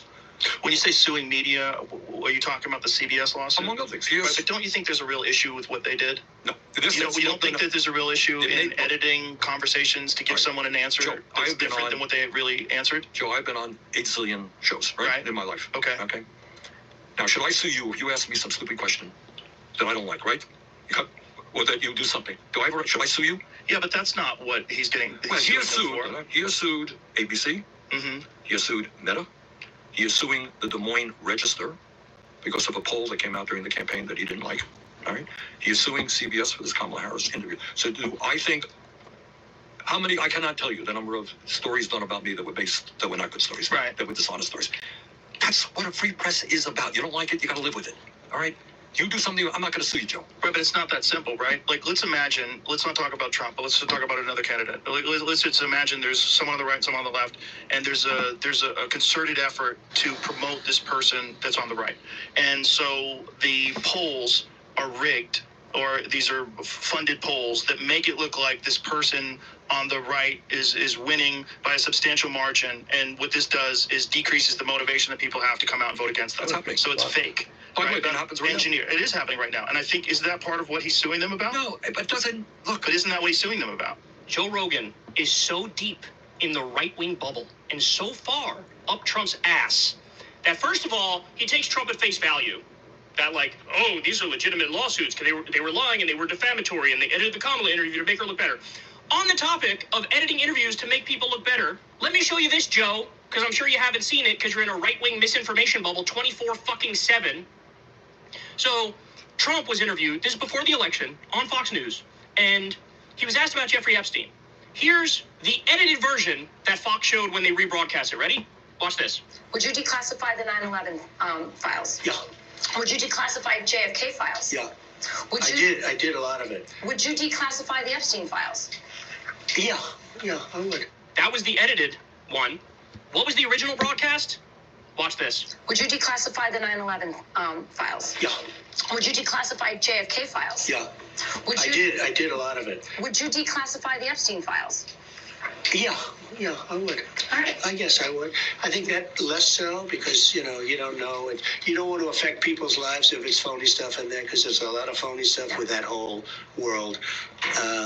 But I think I would. So his actual answer was, yeah, I'd declassify it. But, that one less so because you don't want to get any innocent people caught in some trouble because there's a lot of phony stuff in that whole world. When Fox reran that, they cut out the part where he goes, yeah, less so because there's a lot of phony stuff in there. Gee, I wonder why Fox News is protecting Trump when it comes to Jeffrey Epstein. Jeffrey Epstein, a thing that Rogan has cared about in the past and talked about a lot. Well, Joe, guess what? Your boy is in the Epstein files. The guy you endorsed and went to his inauguration and gave him a hot stone massage on your podcast, he's in the Epstein files. Jeffrey Epstein is on tape saying, I was his best friend for a decade. And you got nothing to say about that. But here's my question for Joe. So should Kamala and the Democrats have been able to sue Fox News? Because Fox News clearly edited an interview to try to make Trump look better. スタバの時給が5000円にマクドナルドの時給が3000円にこれ実際にアメリカで起きてること日本だとバイトで時給5000円なんてありえないそう思ってるあなた実はそんなことないんです今未経験でも大学生でも主婦でも AI をうまく使って時給5000円以上を稼いでる方がちらほらと出てきてるんですしかも自宅で隙間時間でというのも今 AI の副業案件は急増していてクラウドワークスを見てもライターの案件数よりもすでに多いんですライターの案件が1098件に対して AI 関連の案件は1377件 AI の案件数の Yes or no? I'll wait. If you have the same standard that you have for Trump, you should be like, well, absolutely they should sue over that. Or, Joe, it's free speech. Or it's free speech, and an outlet has the right to edit something however the fuck they want to edit something, even if it's fucking misleading. You can't sue Fox over doing this. Duh, fucking Fox News is in the tank for the Republicans. They're in the tank for Trump. Are there some liberal outlets that are in the tank for the Democrats? Of course.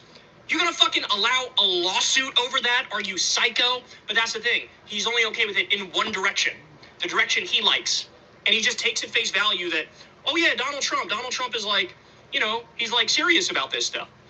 Like he just feels like he was defamed and he thinks the only way to make this fair is do this. And by the way, the Ann Selzer lawsuit, so Selzer released a poll in Iowa that showed Kamala up 4, right? And Trump is now suing over that poll because Trump ended up winning Iowa by a lot. So he says, oh, this was, an attempt to do election interference. Here's the problem with that. If you're a Democrat and you're in Iowa and you see a poll where your candidate is up 4, you are less likely to go vote because you're going to think, oh, Kamala's going to win anyway. She doesn't even really need my vote. So she's up 4. So even if she wins by 2 or 1, she's going to win. So why would I even vote? So in other words, it's the exact opposite of the effect that Trump and Rogan are pretending that poll has. And the reality is that poll just got it wrong, right? That's it. It goes no deeper than that. If we're going to start going for incorrect information, if we're going to start I got bad news for you, Joe. Your show would be off the air in a fucking instant, dog. But so would Fox News, so would Newsmax, so would One American News Network. All of those outlets would be off the air. Fox News had to pay $787 million in a lawsuit to a voting machine company because they flagrantly lied about that voting machine company. Flagrantly lied about it. Fed into the stolen election bullshit narrative. And that's the outlets that are the worst offenders. But no, they flip it and pretend like it's the liberal outlets or the both sides outlets that they're the worst. He's suing ABC for one thing. But with the Des Moines Register about the poll. Yeah, guess what? I know the polls were there. Was the poll incorrect? Yeah, the poll was wrong. So what? Guess what? But what did they know it was incorrect when they published it? No, they published what He's got he's got Democrat derangement syndrome and liberal derangement syndrome. Right? He really does. There's no way around it. thought was an accurate poll. But that pollster, by the way, what's the name? I guess Seltzer polls. I should just state for the record, I don't know this lawsuit. But what it was about. No shit, Joe. I don't know it, but let me also defend Trump on it very loudly and aggressively. I am aware that in talking to people that understand polls, that some of these are politically... All right, but the answer is yes and no.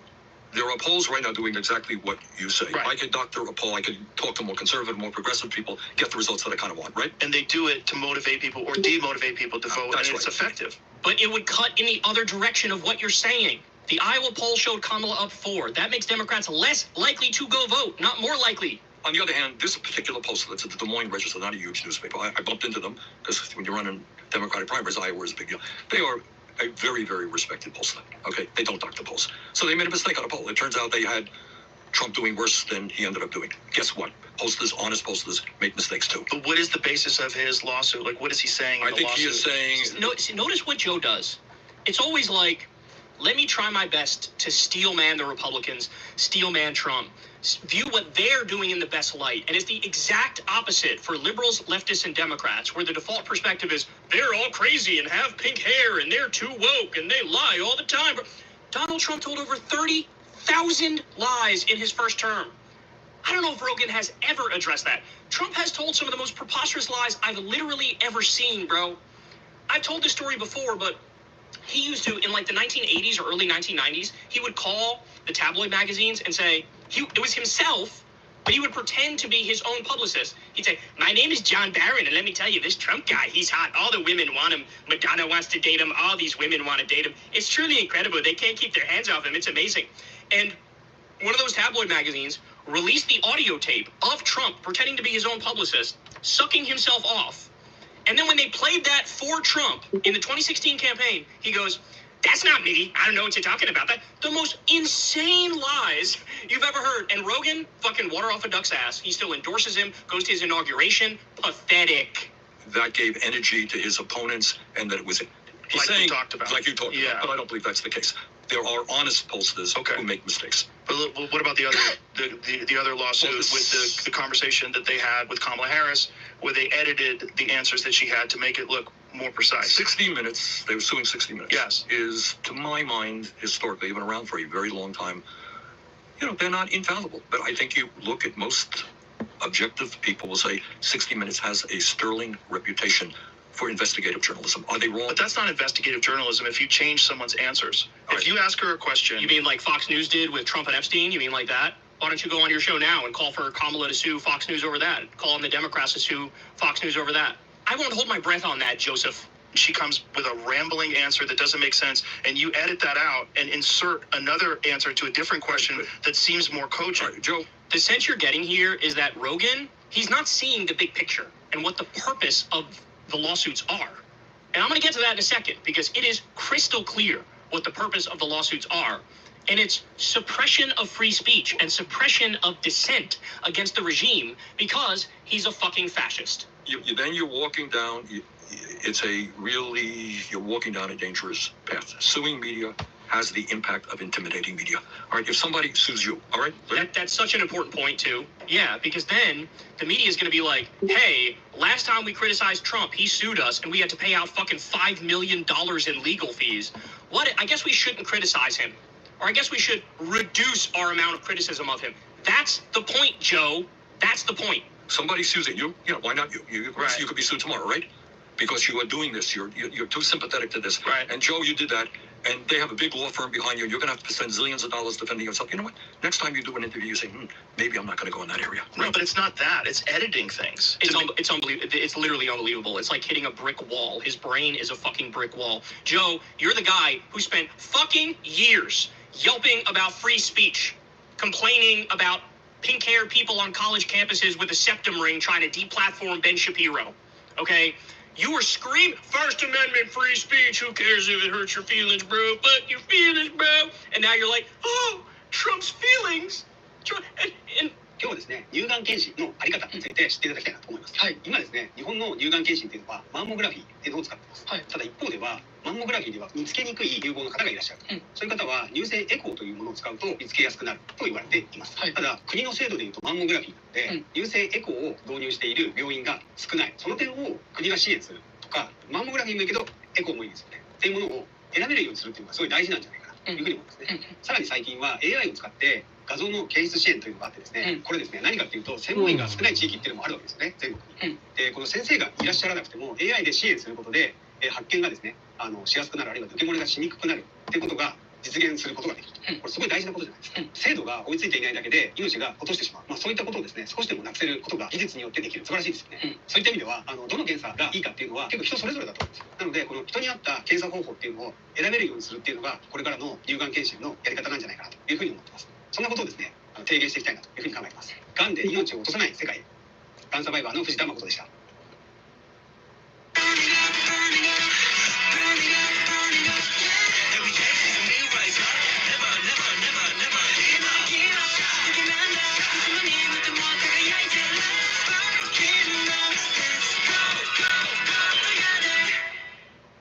An interview was mildly edited in a way he didn't like. Sue them, Don! This is so pathetic. It's so pathetic. It's deceptive editing. Joe, so in deceptive editing, you give people a different perception of who this candidate is than reality. In just a second, you'll know exactly why. Rogan's line of argument here is complete and utter horseshit. Because when you look at the list of lawsuits and anti-free speech actions taken by the Trump regime, the picture is crystal clear. But that's not objective journalism. But that's campaigning for that person. Right, but even if that were the case, that's not illegal. Oh my God. Oh my God. I'm gonna lose it, bro. I don't have those details. I don't know that I agree with your analysis of it. I don't know enough. I think that's universally accepted that that's what they did. Then you got to tell me why he's suing ABC. Why he's suing? Let's just talk about the 60 Minutes one first. But it's not just. We can go to ABC. Don't bring up other examples which clearly prove your broader point that this is not actually about him wanting ethics in journalism. Let's not talk about that one because that makes me look bad. Let's harp away on this one, of which, by the way, as I pointed out, there's an equal and opposite example which Rogan will never fucking acknowledge that Fox News edited the Epstein clip to make Trump look better. I'm not aware of that one. Well, George Stephanopoulos said something that he didn't like. But the point is, what did Stephanopoulos say? I can't remember. It was I honestly don't remember. But I think what he was saying was factually incorrect about the results of one of Trump's trials. All right. Guess what? If I were to sue everybody who said things that were factually incorrect about me, I'd be suing people zillions of times. But Joe, you're literally talking to the U.S. politician who's been smeared more than any others. Most of the criticisms of Trump are fucking accurate. So those aren't smears. Bernie has actually been smeared. Remember when, I think it was in 2016, weren't there like 8 or 11 articles run in a 24-hour period by the Washington Post, every single one ripping Bernie to shreds and fucking lying about him? Does media get it wrong sometimes? Absolutely. Should you have the most powerful person in America suing media? What is the impact of that? The impact is clearly intimidation. By the way, also, Joe, Trump is going after universities and he's going after law firms with the same fucking playbook, signing executive orders, illegally targeting them. And what's the effect of that? Trying to scare them into never representing any Democrats or people who oppose him. It's intimidation. it has a chilling effect. Trying to illegally take over these universities and control their curriculums and do like MAGA affirmative action. There is no defense for this. It is just rank fascism. He wants to defund public broadcasting, NPR. Why is that? Well, because they also would run critical stories of him. This is part, in my view, without getting into any one case, it's part of a pattern that says, hey, I got the power. Don't you criticize me. You criticize me, I'm going to sue you. So it's not whether this show was right or wrong. There are shows every day they get it wrong. It's whether you respect you and other media people to do the best that you can. And if I don't like what you're doing, I'll go someplace else. But I don't like presidents suing media, and then it's threatening to impeach judges who rule against you. Really? Look at Bernie's face here. He's so right.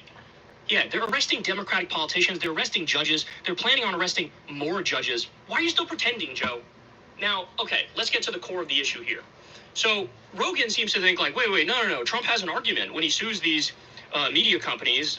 He has a solid argument about being defamed or slandered or what have you, or basically this being an in-kind contribution to the Democratic Party. Joe, here's his record. Not only did he sue Ann Selzer for the poll he didn't like, and he sued CBS for how it edited the Kamala interview, he sued Simon & Schuster, the book company, because they released a Bob Woodward book that quoted him and he didn't like the quote.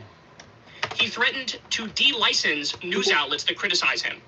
He's talked openly about wanting to punish flag burning with a year in jail, which, by the way, that is literally directly against the First Amendment. We already had a case in 1989 that went to the Supreme Court, and the Supreme Court said that is political speech. It is fully protected. He sued CNN for $475 million because CNN called his election denialism the big lie. He sued because they called it the big lie, even though that's a fair and accurate categorization of that bullshit, as evidenced by Trump losing fucking 60 cases on it, okay?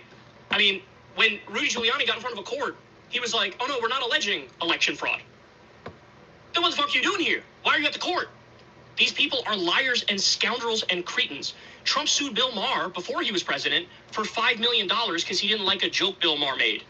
Trump has said repeatedly he supports, quote, opening up the libel laws to sue journalists. He called for jailing journalists who reported on the Supreme Court abortion ruling. Remember that? We got that decision early. It was leaked to the media. They reported on it. Trump wanted to call for jailing the journalists who reported on that. He's arresting pro-Palestine protesters across the country, as we've seen. He literally gag ordered his own EPA from telling the truth about climate change. These are all anti-free speech, authoritarian, fascist moves. He arrested and charged 6 journalists with, quote, felony rioting. That was just a lie. If he cared about free speech, he would have pardoned Assange, he would have pardoned Snowden, he would have pardoned Daniel Hale. He didn't fucking pardon any of them, right? Like, he wanted to invoke the Insurrection Act to deploy U.S. troops against George Floyd protesters. This is the guy who literally said, I want to, quote, terminate all rules, regulations, and articles in the Constitution. Okay? The idea, he's just a stickler for the facts, and he's going after these people because they made serious slanderous mistakes. That's such fucking cope. He's an authoritarian. He's a fascist. He hates free speech. He hates that people are allowed to criticize him. There's a video of him talking to, I believe it was Steve Doocy of Fox News, saying basically that he's jealous of Kim Jong-un because when Kim Jong-un walks into a room, all of his people stand at attention and they listen. He's like, I want my people to do that. That's where this comes from.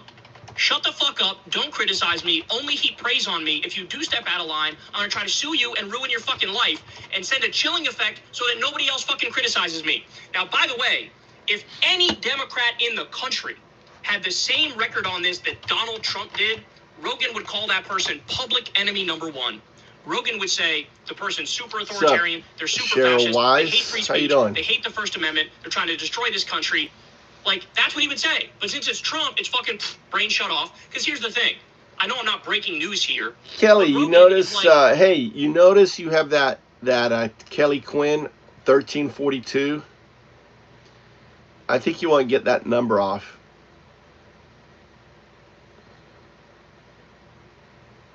You like rename yourself like the real Kelly Quinn.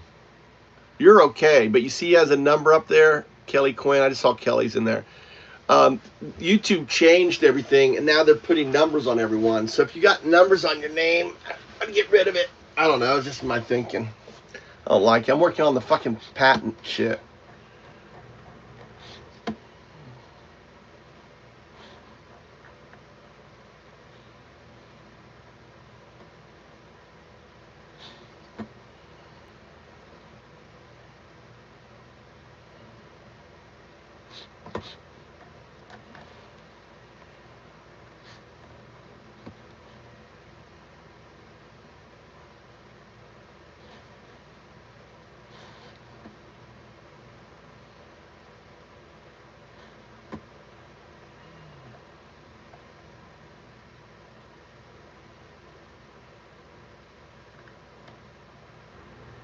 This is 5. I think this is a figure 5 thing.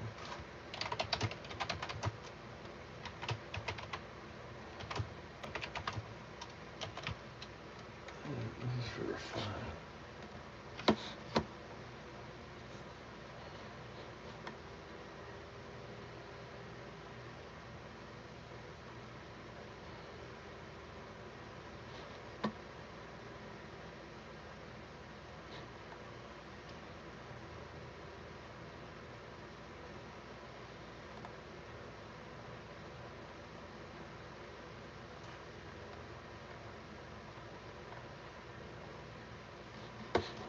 Okay.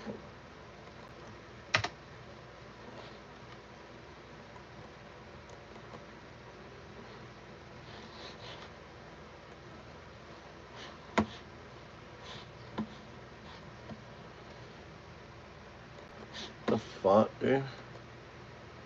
Stupid. This is what I'm working on. If you're curious, what I'm working on here.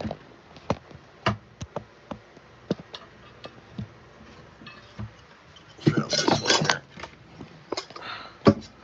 These are patent images.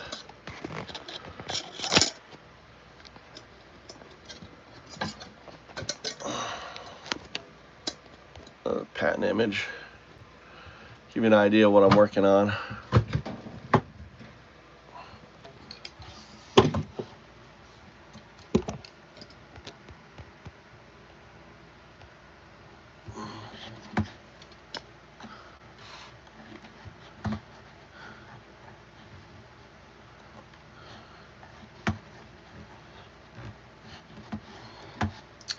So I have to grab this image.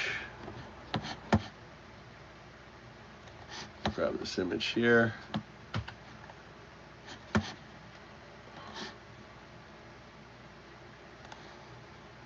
Oh my God, what is going on? Why is this? I don't know why it's got that fucking shade on it. I don't want the shade, dude. Print screen.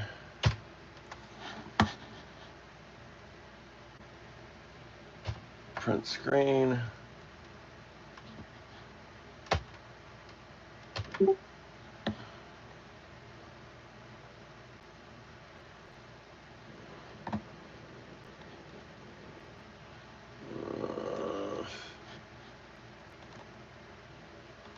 Do.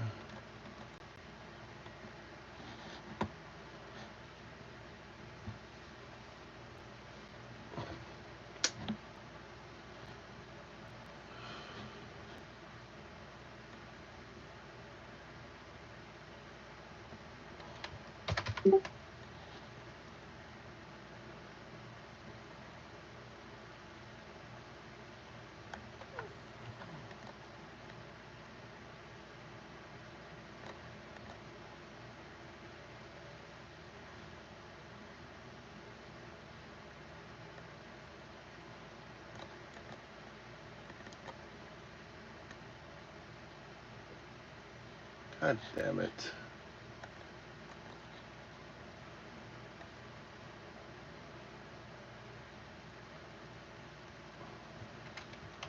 Trying to move this shit down here.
All right.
Oh, why it's hanging up on me.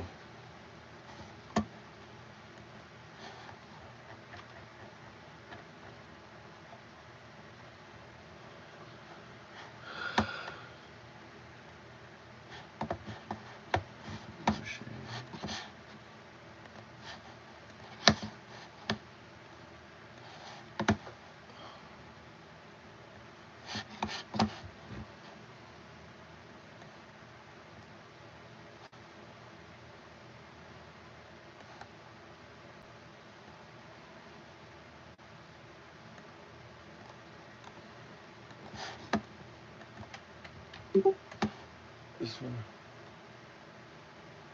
is 6.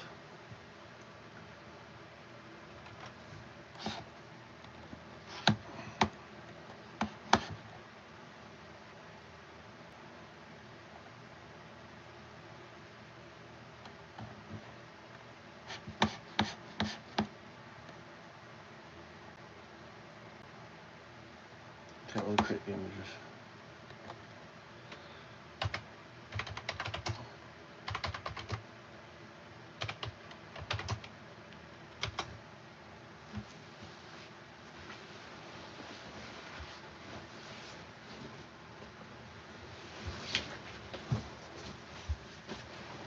Ah.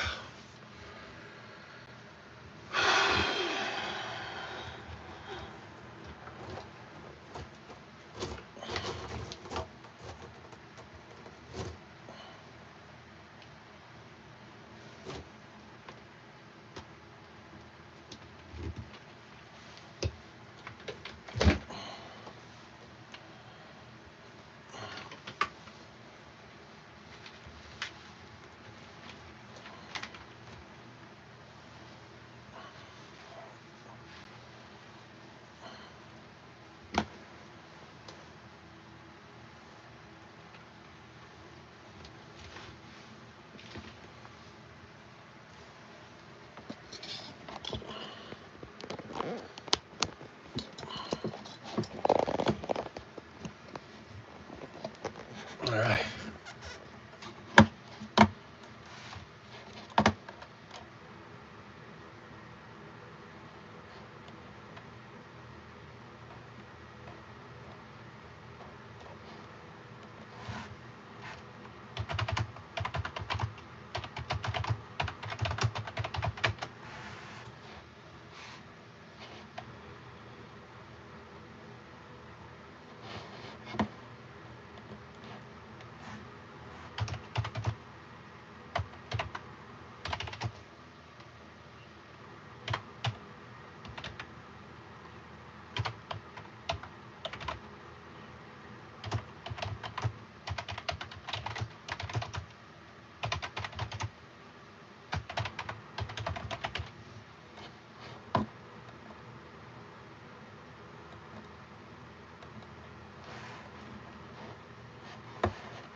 God damn it.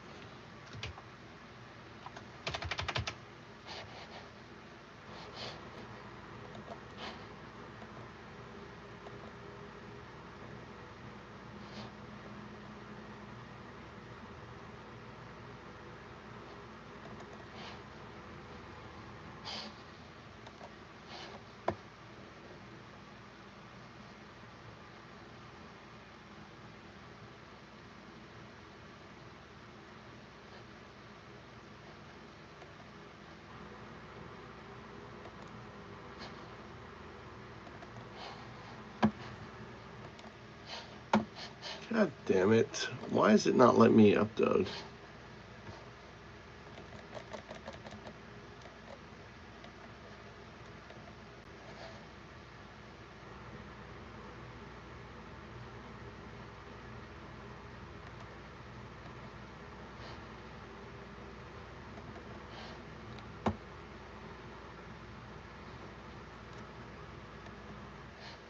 Such a pain in the ass.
The AI is so dumb, it can't do logic.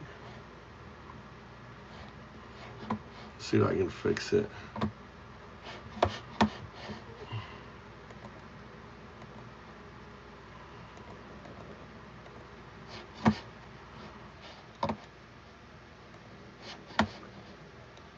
Actually, this is better.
Uh, trying to get these diagrams right for my patent. You know, trying to get AI to create them, but it's dumb.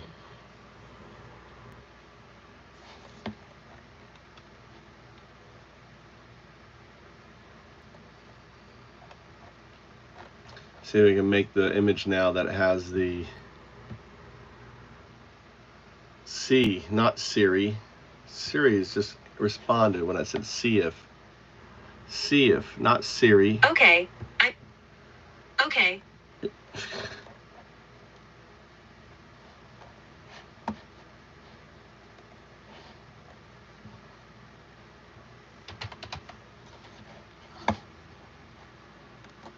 And like this one here, I'm on a new one, trying to do 2 minis at once.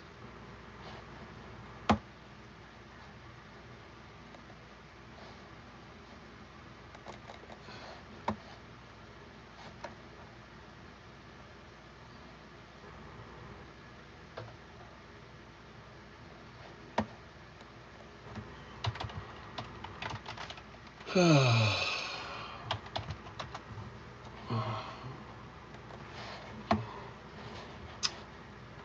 one's not even fucking working.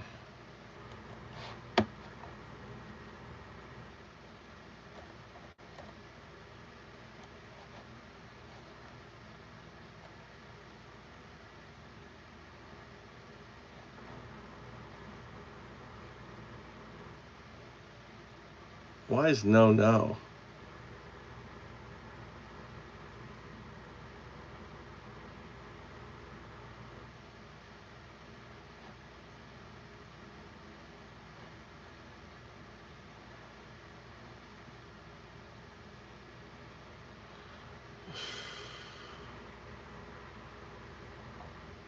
It's fucking stupid.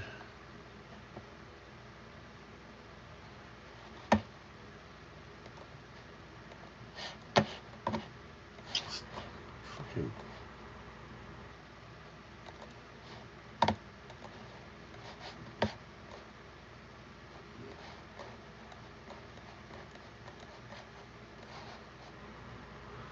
All right, monitors channel 1, decision. Entry spike detected.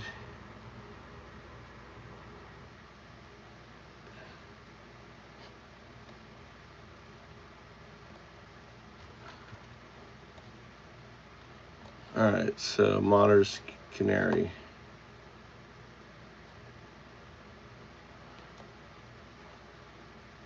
Decision.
Okay.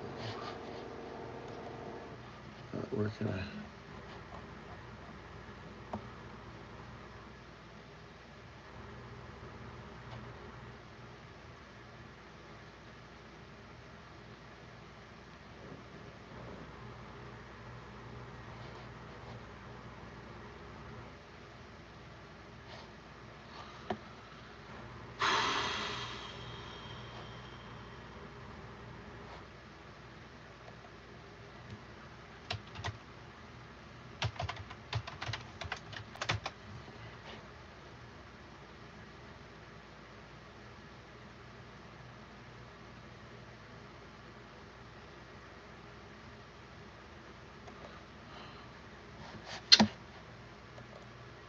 Get Mermaid to make this.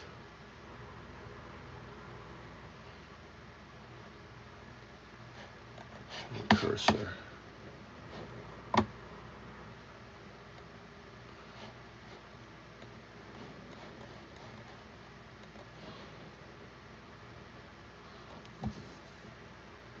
Text buddies with J.D. Vance and Elon Musk, potentially even Donald Trump.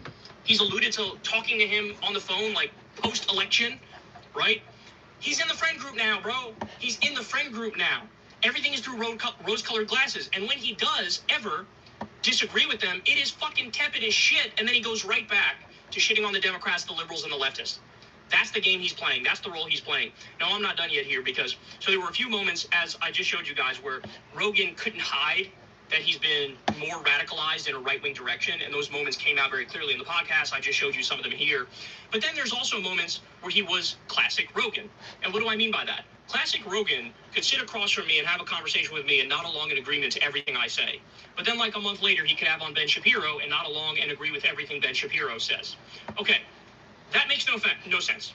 That means you're talking out of both sides of your mouth. That's what that is. You don't actually have the core beliefs. You're just about the vibes, bro, and the conversation, bro. So you don't even care if you contradict yourself brazenly, right? Here's a great example of that. So while sitting across from Bernie Sanders, listen to what he says about UBI. And what happens, even with universal basic income, what we're talking about, I support it. I'm a big supporter of social safety nets. Look, when I was a kid, my family was on welfare. And we were on food stamps, too. Like, if you don't have that, people go hungry. Big supporter of UBI, big supporter of social safety nets. You just voted for the Republicans and Trump. They're literally trying to kick over 10 million people off Medicaid right the fuck now. And Rogan hasn't talked about that. Rogan hasn't disagreed with that. Rogan hasn't crusaded against that. Okay? That's point number one. I support social safety nets, except I voted for the guy who's destroying our social safety nets. And Elon Musk also destroyed our social safety nets. But I love Elon Musk, and he's a genius. But you heard him say very clearly, I support UBI. I support it. Okay. Here's what he said, and shout out to the Majority Report people. Here's what he said short 3 years ago. Ready? Today, the left has gone so fucking far left, so radical, that the right are the ones that are celebrating comedians and celebrating Chappelle. Yeah, they had my back through all the crazy shit that happened with me. It was Fox News that fucking had my back. Would you ever think that they would be the ones that cape for you, like, you know? I talk about it all the time. Like I say, I am not a conservative. I'm not conservative. But I am pro-Second Amendment, and I am a hunter, and I am a cage fighting commentator, and I drink and I smoke cigars, and I like to bow hunt. Yeah. So there's a lot in there that's like, hey, yeah, but it's just being a human. But I'm a compassionate person, and I believe that. Remember that line there. I'm a compassionate person, and then directly where he goes from there. Where does the compassion get directed? There's boy, I'll tell you what though. One thing that happened during this pandemic was it opened my eyes about human nature. Like I used to be very pro universal basic income. I used to be very pro universal basic income. Thought was, wouldn't it be great if you just had enough money so you could eat and you could pay your rent, and then you could pursue what you wanted to. But the reality of human nature came fully into focus when I realized that when some people got all that money from the government, the COVID money, and then they got unemployment, they didn't want to work. I have a friend who has a restaurant. He could not get people to come back to work. Yeah. And so one buddy of mine, a bartender told him, I can come back to work, but I can only work for 20 hours a week because that way I get unemployment. So he wouldn't work more than 20 hours a week so he could get free money. Mm-hmm. So he could have made more money, but he didn't want to because he didn't want to work. So he was getting that free money, and then So understand something. Rogan had on Andrew Yang when Andrew Yang was the UBI candidate running for president as a Democrat. And when Andrew Yang came on, Rogan loves universal basic income. He supports universal basic income. Then, after that, a few years later, it's, no, I'm against this, bro. It doesn't actually work, and people are fucking lazy, and they don't get their shit together, and they don't go to work. And now that he's sitting across from Bernie Sanders, oh, would you look at that? He's for UBI again. お得な航空券をマップでチェック、アプリで簡単にフライト予約を管理。日本人は英語苦手ってよく言われますが、なかなか上達しないのは生まれやセンスではなくて、学校での教育現場に問題があります。その原因といち早く英語をアップする方法を元英語教師が解説します。Hey guys, it's Saru. 元英語教師が教える時間が取れない大人向けの最短ルートで話せる英語学習についてご紹介します。僕は元英語教師 YouTuber として40万人以上の登録者さんに向けて学校では教えてくれなかった実用的な英語学習のやり方を発信しています。あの人気 YouTuber DJ 社長にも英語学習はこの動画だけ見ればいいとお墨付きをいただき、ニュースピックスでも取り上げていただいたり、過去2000人以上の方に受講いただいた講座では英語が話せるようになったおかげで海外支部長に抜擢されました。友達との海外旅行であなたがいて助かったと言ってもらいました。こういった声など仕事や家事で時間が取れない大人でも短時間で英語をマスターしています。なぜ英語は苦手でも時間が取れなくても短期間で聞こえる話せるようになったのか。それは学校じゃ教えてくれない正しい勉強法にあります。日本人が英語を学習するとき、必ずと言っていいほど参考書で勉強しようとします。ですがこれは間違いです。単語や文法を暗記するのも大切ですが、言語はコミュニケーションツールなので知識だけあっても意味がありません。じゃあ話す練習ができる英会話教室に通おう。実はこれも間違いです。多くのスクールでは先生が率先して話すので、60分の授業のうち自分が話すのは10分にも満たない時間だけ。高いお金や時間をかけてるのに一向に話せない。結果自信もスキルもつかず苦手意識ばかり大きくなり挫折ししてしまう。これが日本の英語学習の実態です。ではどうすればすぐ英語を話せるようになるかというと、帰国子女の真似事をしましょう。帰国子女の方が英語を話せるのは自発的に会話を行うからです。お客様でいるわけにはいかないので自分から話しかける。率先して英語を使う癖がつくからこそどんどん上達していきます。そして自発的に英語を話すことを意識した独り言トレーニングが英語マスターの最短ルートです。そして今回過去2000人以上の方が実践して効果を実感した独り言トレーニングのやり方を完全解説した無料セミナーをここまで動画をご覧いただいた方限定で開催いたします。さらに期間限定で忙しい中最短で上達するための勉強法や速攻使えるネイティブフレーズ45選、25000語覚えた暗記テクニック10選など14大特典をプレゼント。全てスマホで勉強できる特典になっており、忙しい中でも I'm sorry, this is hack shit. You can be a conversationalist and you could do interviews and discussions, but also have some core shit that you actually believe. But no, if he's sitting across from Bernie Sanders, in some ways, he'll go with the flow and go with the vibe and pretend to be more left-wing. But as soon as he's sitting across from a conservative, it's the fucking opposite. So as I said, you got a little bit of both in this interview. You got the parts where Joe sort of goes along to get along and, oh, I love you, BI. Well, you were just shitting on it not that long ago. You were for it, then you were against it. Now you're for it again? My guess is, next time there's a fucking conservative on, you're going to be against it again. Right? As you gave a detailed explanation here as to why you're against it. But suddenly you're sitting across from Bernie Sanders, now you're for it. So in some ways, he does the go along to get along, right? And then every now and then you got little flashes in the talk with Bernie of, no, I actually have become way more right-wing, right? So that's who the guy is, bro. It's all vibes. It's all vibes. It's all who am I sitting across from. But the moments where his true self comes out, it's always he has some passionate right-wing perspective, like defending Trump on his fucking lawsuits to suppress free speech and suppress a free press. So just a terrible impact on the body politic. And by the way, I'm going to do a segment on this tomorrow, but he was sucking off J.D. Vance in an episode that was either right around this Bernie Sanders one. Talking about how great and amazing J.D. Vance is. Joe, I don't think you understand. It is not a thing to be like, I agree with this guy Bernie Sanders on a lot, and I agree with J.D. Vance. That's not a thing. They disagree on fucking everything. Okay? J.D. Vance is a right-wing hack, and Bernie Sanders is a social democrat. You can't, it's not possible. It is contradictory to say, this guy's right on most things, this guy's right on those things. So, thank God the era of the Joe Rogan dominance in the podcast sphere is collapsing, and thank God the Midas Touch guys have dethroned Rogan, because this is fucking, this is just insufferable at this point. Hey y'all, do me a favor and like and subscribe. It helps out big time in the algorithm. Click the bell as well for notifications when videos drop, and watch that video on screen right now. You know you want to. 皆さんこんにちは。パトリック・ハランです。国際経済をテーマにしてウェブ番組世界経済 World Economy をお届けします。2023年ビル・ゲイツは自身のブログで近い未来オンラインでを使う誰もが自分専用の人工知能アシスタントを利用することになるでしょうと見通しを発表しました。そして2025年オープン AI がオペレーターという AI エージェントを公開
Okay,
I want the images I can.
Fucking A, man.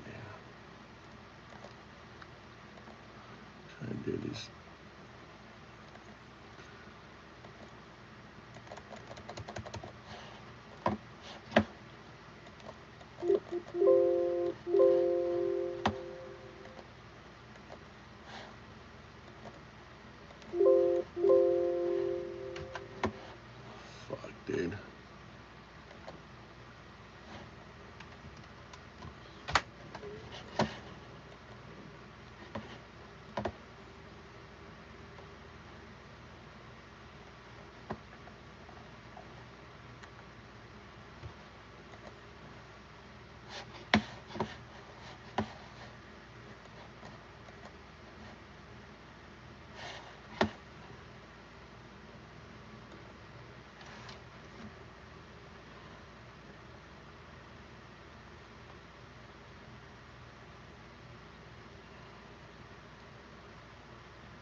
Where's the 5, 6, 7? Remember.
So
No, we can just.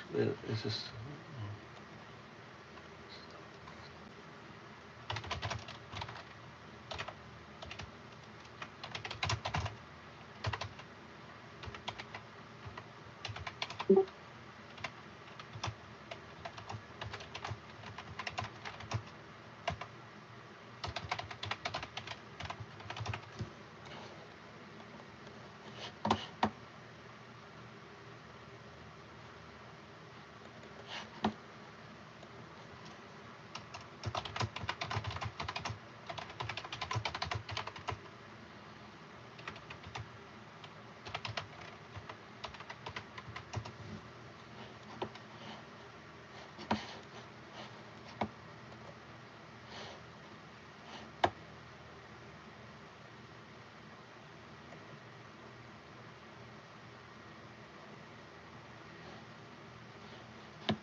Yeah, but the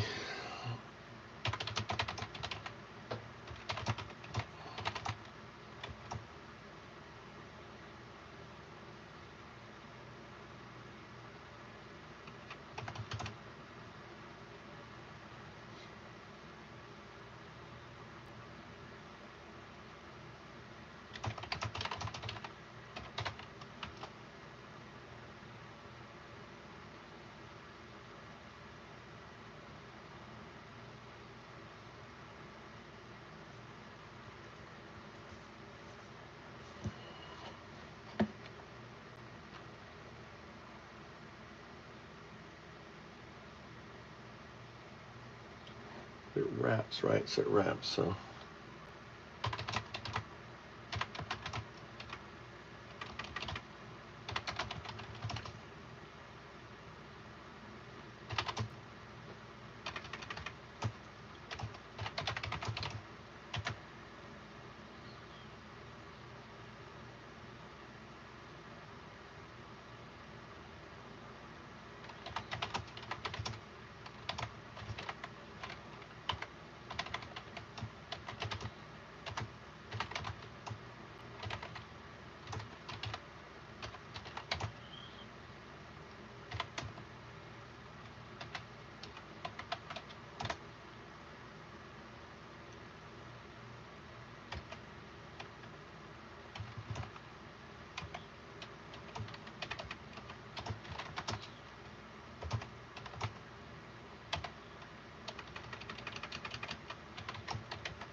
Say zero, okay, I'm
What do you think of this?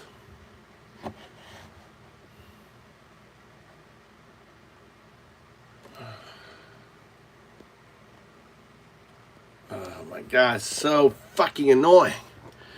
See, this is where my ADHD drives me crazy. I go crazy. Shit. Trying to like show you what RESP is.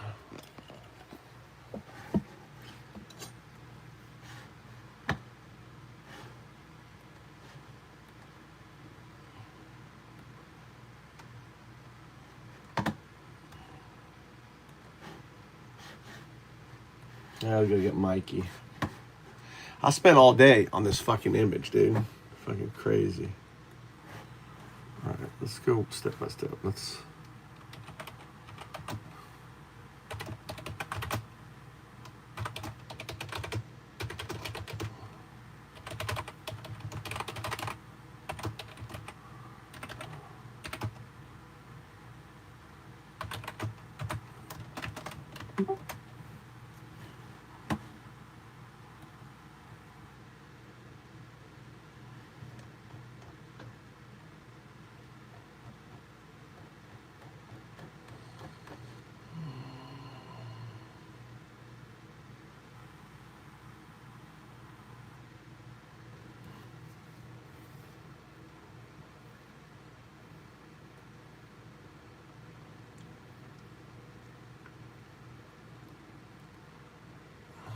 Trigger state.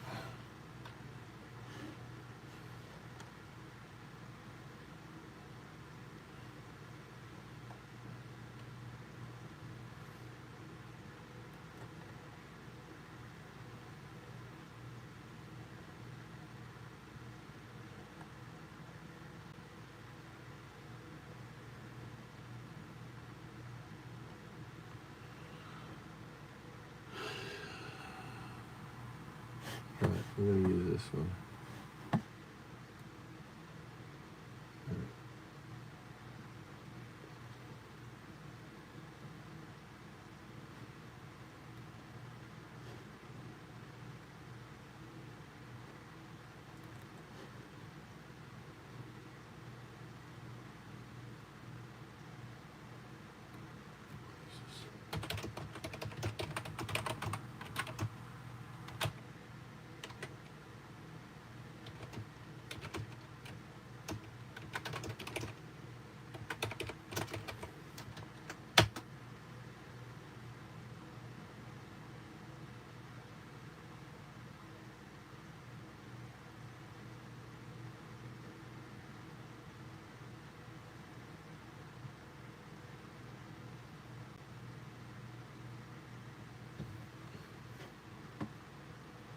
No.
What? All right, strip out. Okay, strip out.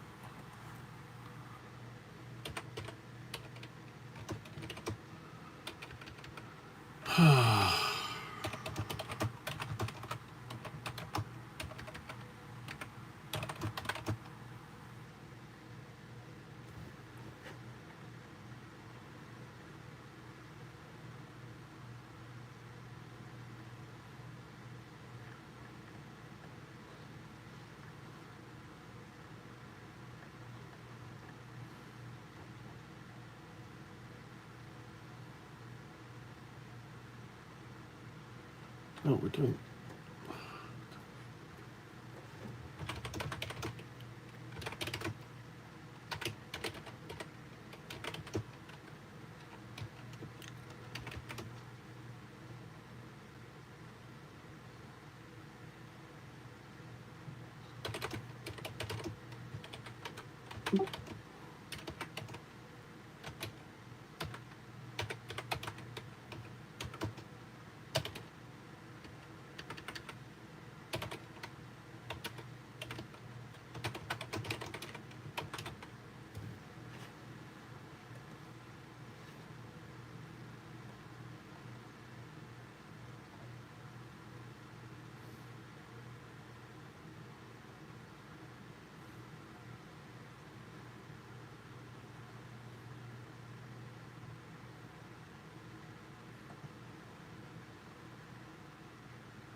Shoot.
Triggered.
Alright, this is slightly off.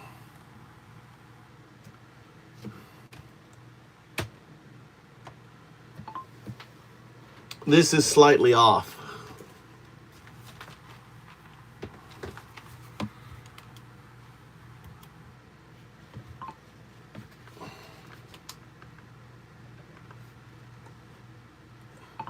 This image is slightly off.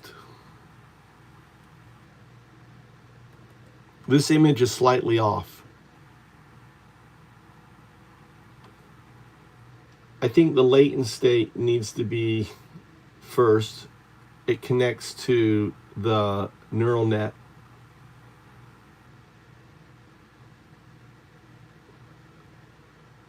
And the neural net is in two states, either triggered as the observer or untriggered, non-observer. Then it goes to the 0, which is the scaffolding. If it's triggered, it outputs as RESP. If it's untriggered, it doesn't.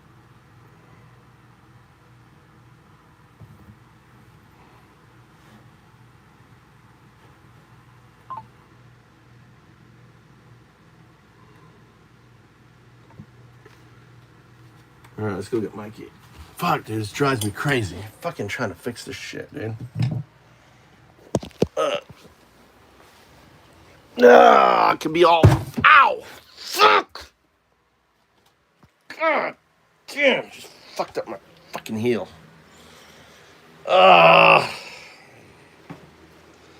All day working on fucking diagrams for the patent. I'm not a fucking diagram person, so I'm having to use code to write the diagram. So, Wilson. Tommy, you hungry?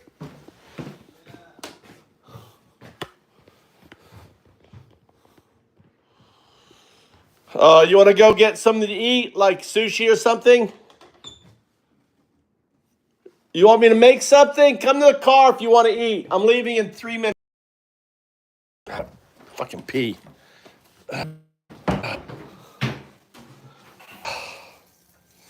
me inspect these plans. I hate flushing a toilet.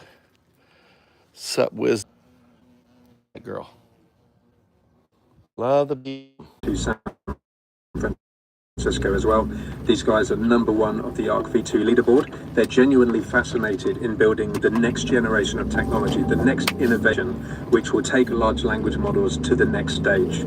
If that sounds like you, please get in touch with Benjamin Cruzier. Go to tuforlabs.ai. This podcast is supported by Google.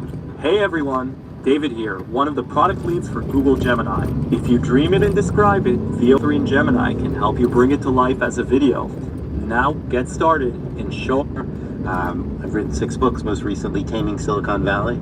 I think that, and here we are in the heart of Silicon Valley as we record this in San Francisco. And I think we all want what is best for humanity and hope that AI can be positive for humanity and not negative. I think the 3 of us are maybe not known for agreeing on everything, but we actually have a lot of shared values around that, and I'm looking forward to the conversation. Thanks, Gary. My name is Daniel Cocatello. I'm the Executive Director of the AI Futures Project. We are the people who made AI 2027, which is a comprehensive, detailed scenario forecast of the future of AI. I'm Dan. I'm the Director of the Center for AI Safety. I also advise Scale AI and XAI. I also have done research in machine learning, like I coined the JELU and the CELU, a common activation function. More recently, I've done evaluations to evaluate capabilities such as MMLU and the math benchmark and humanities last year. And I've been focusing on trying to measure aspects of intelligence and also AI's safety properties for mostly the course of my whole career.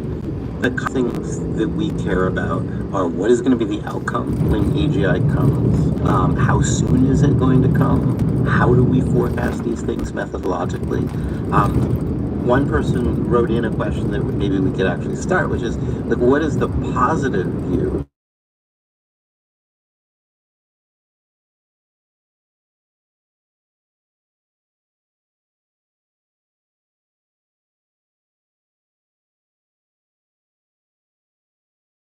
period. I think we all think there's at least a possibility of a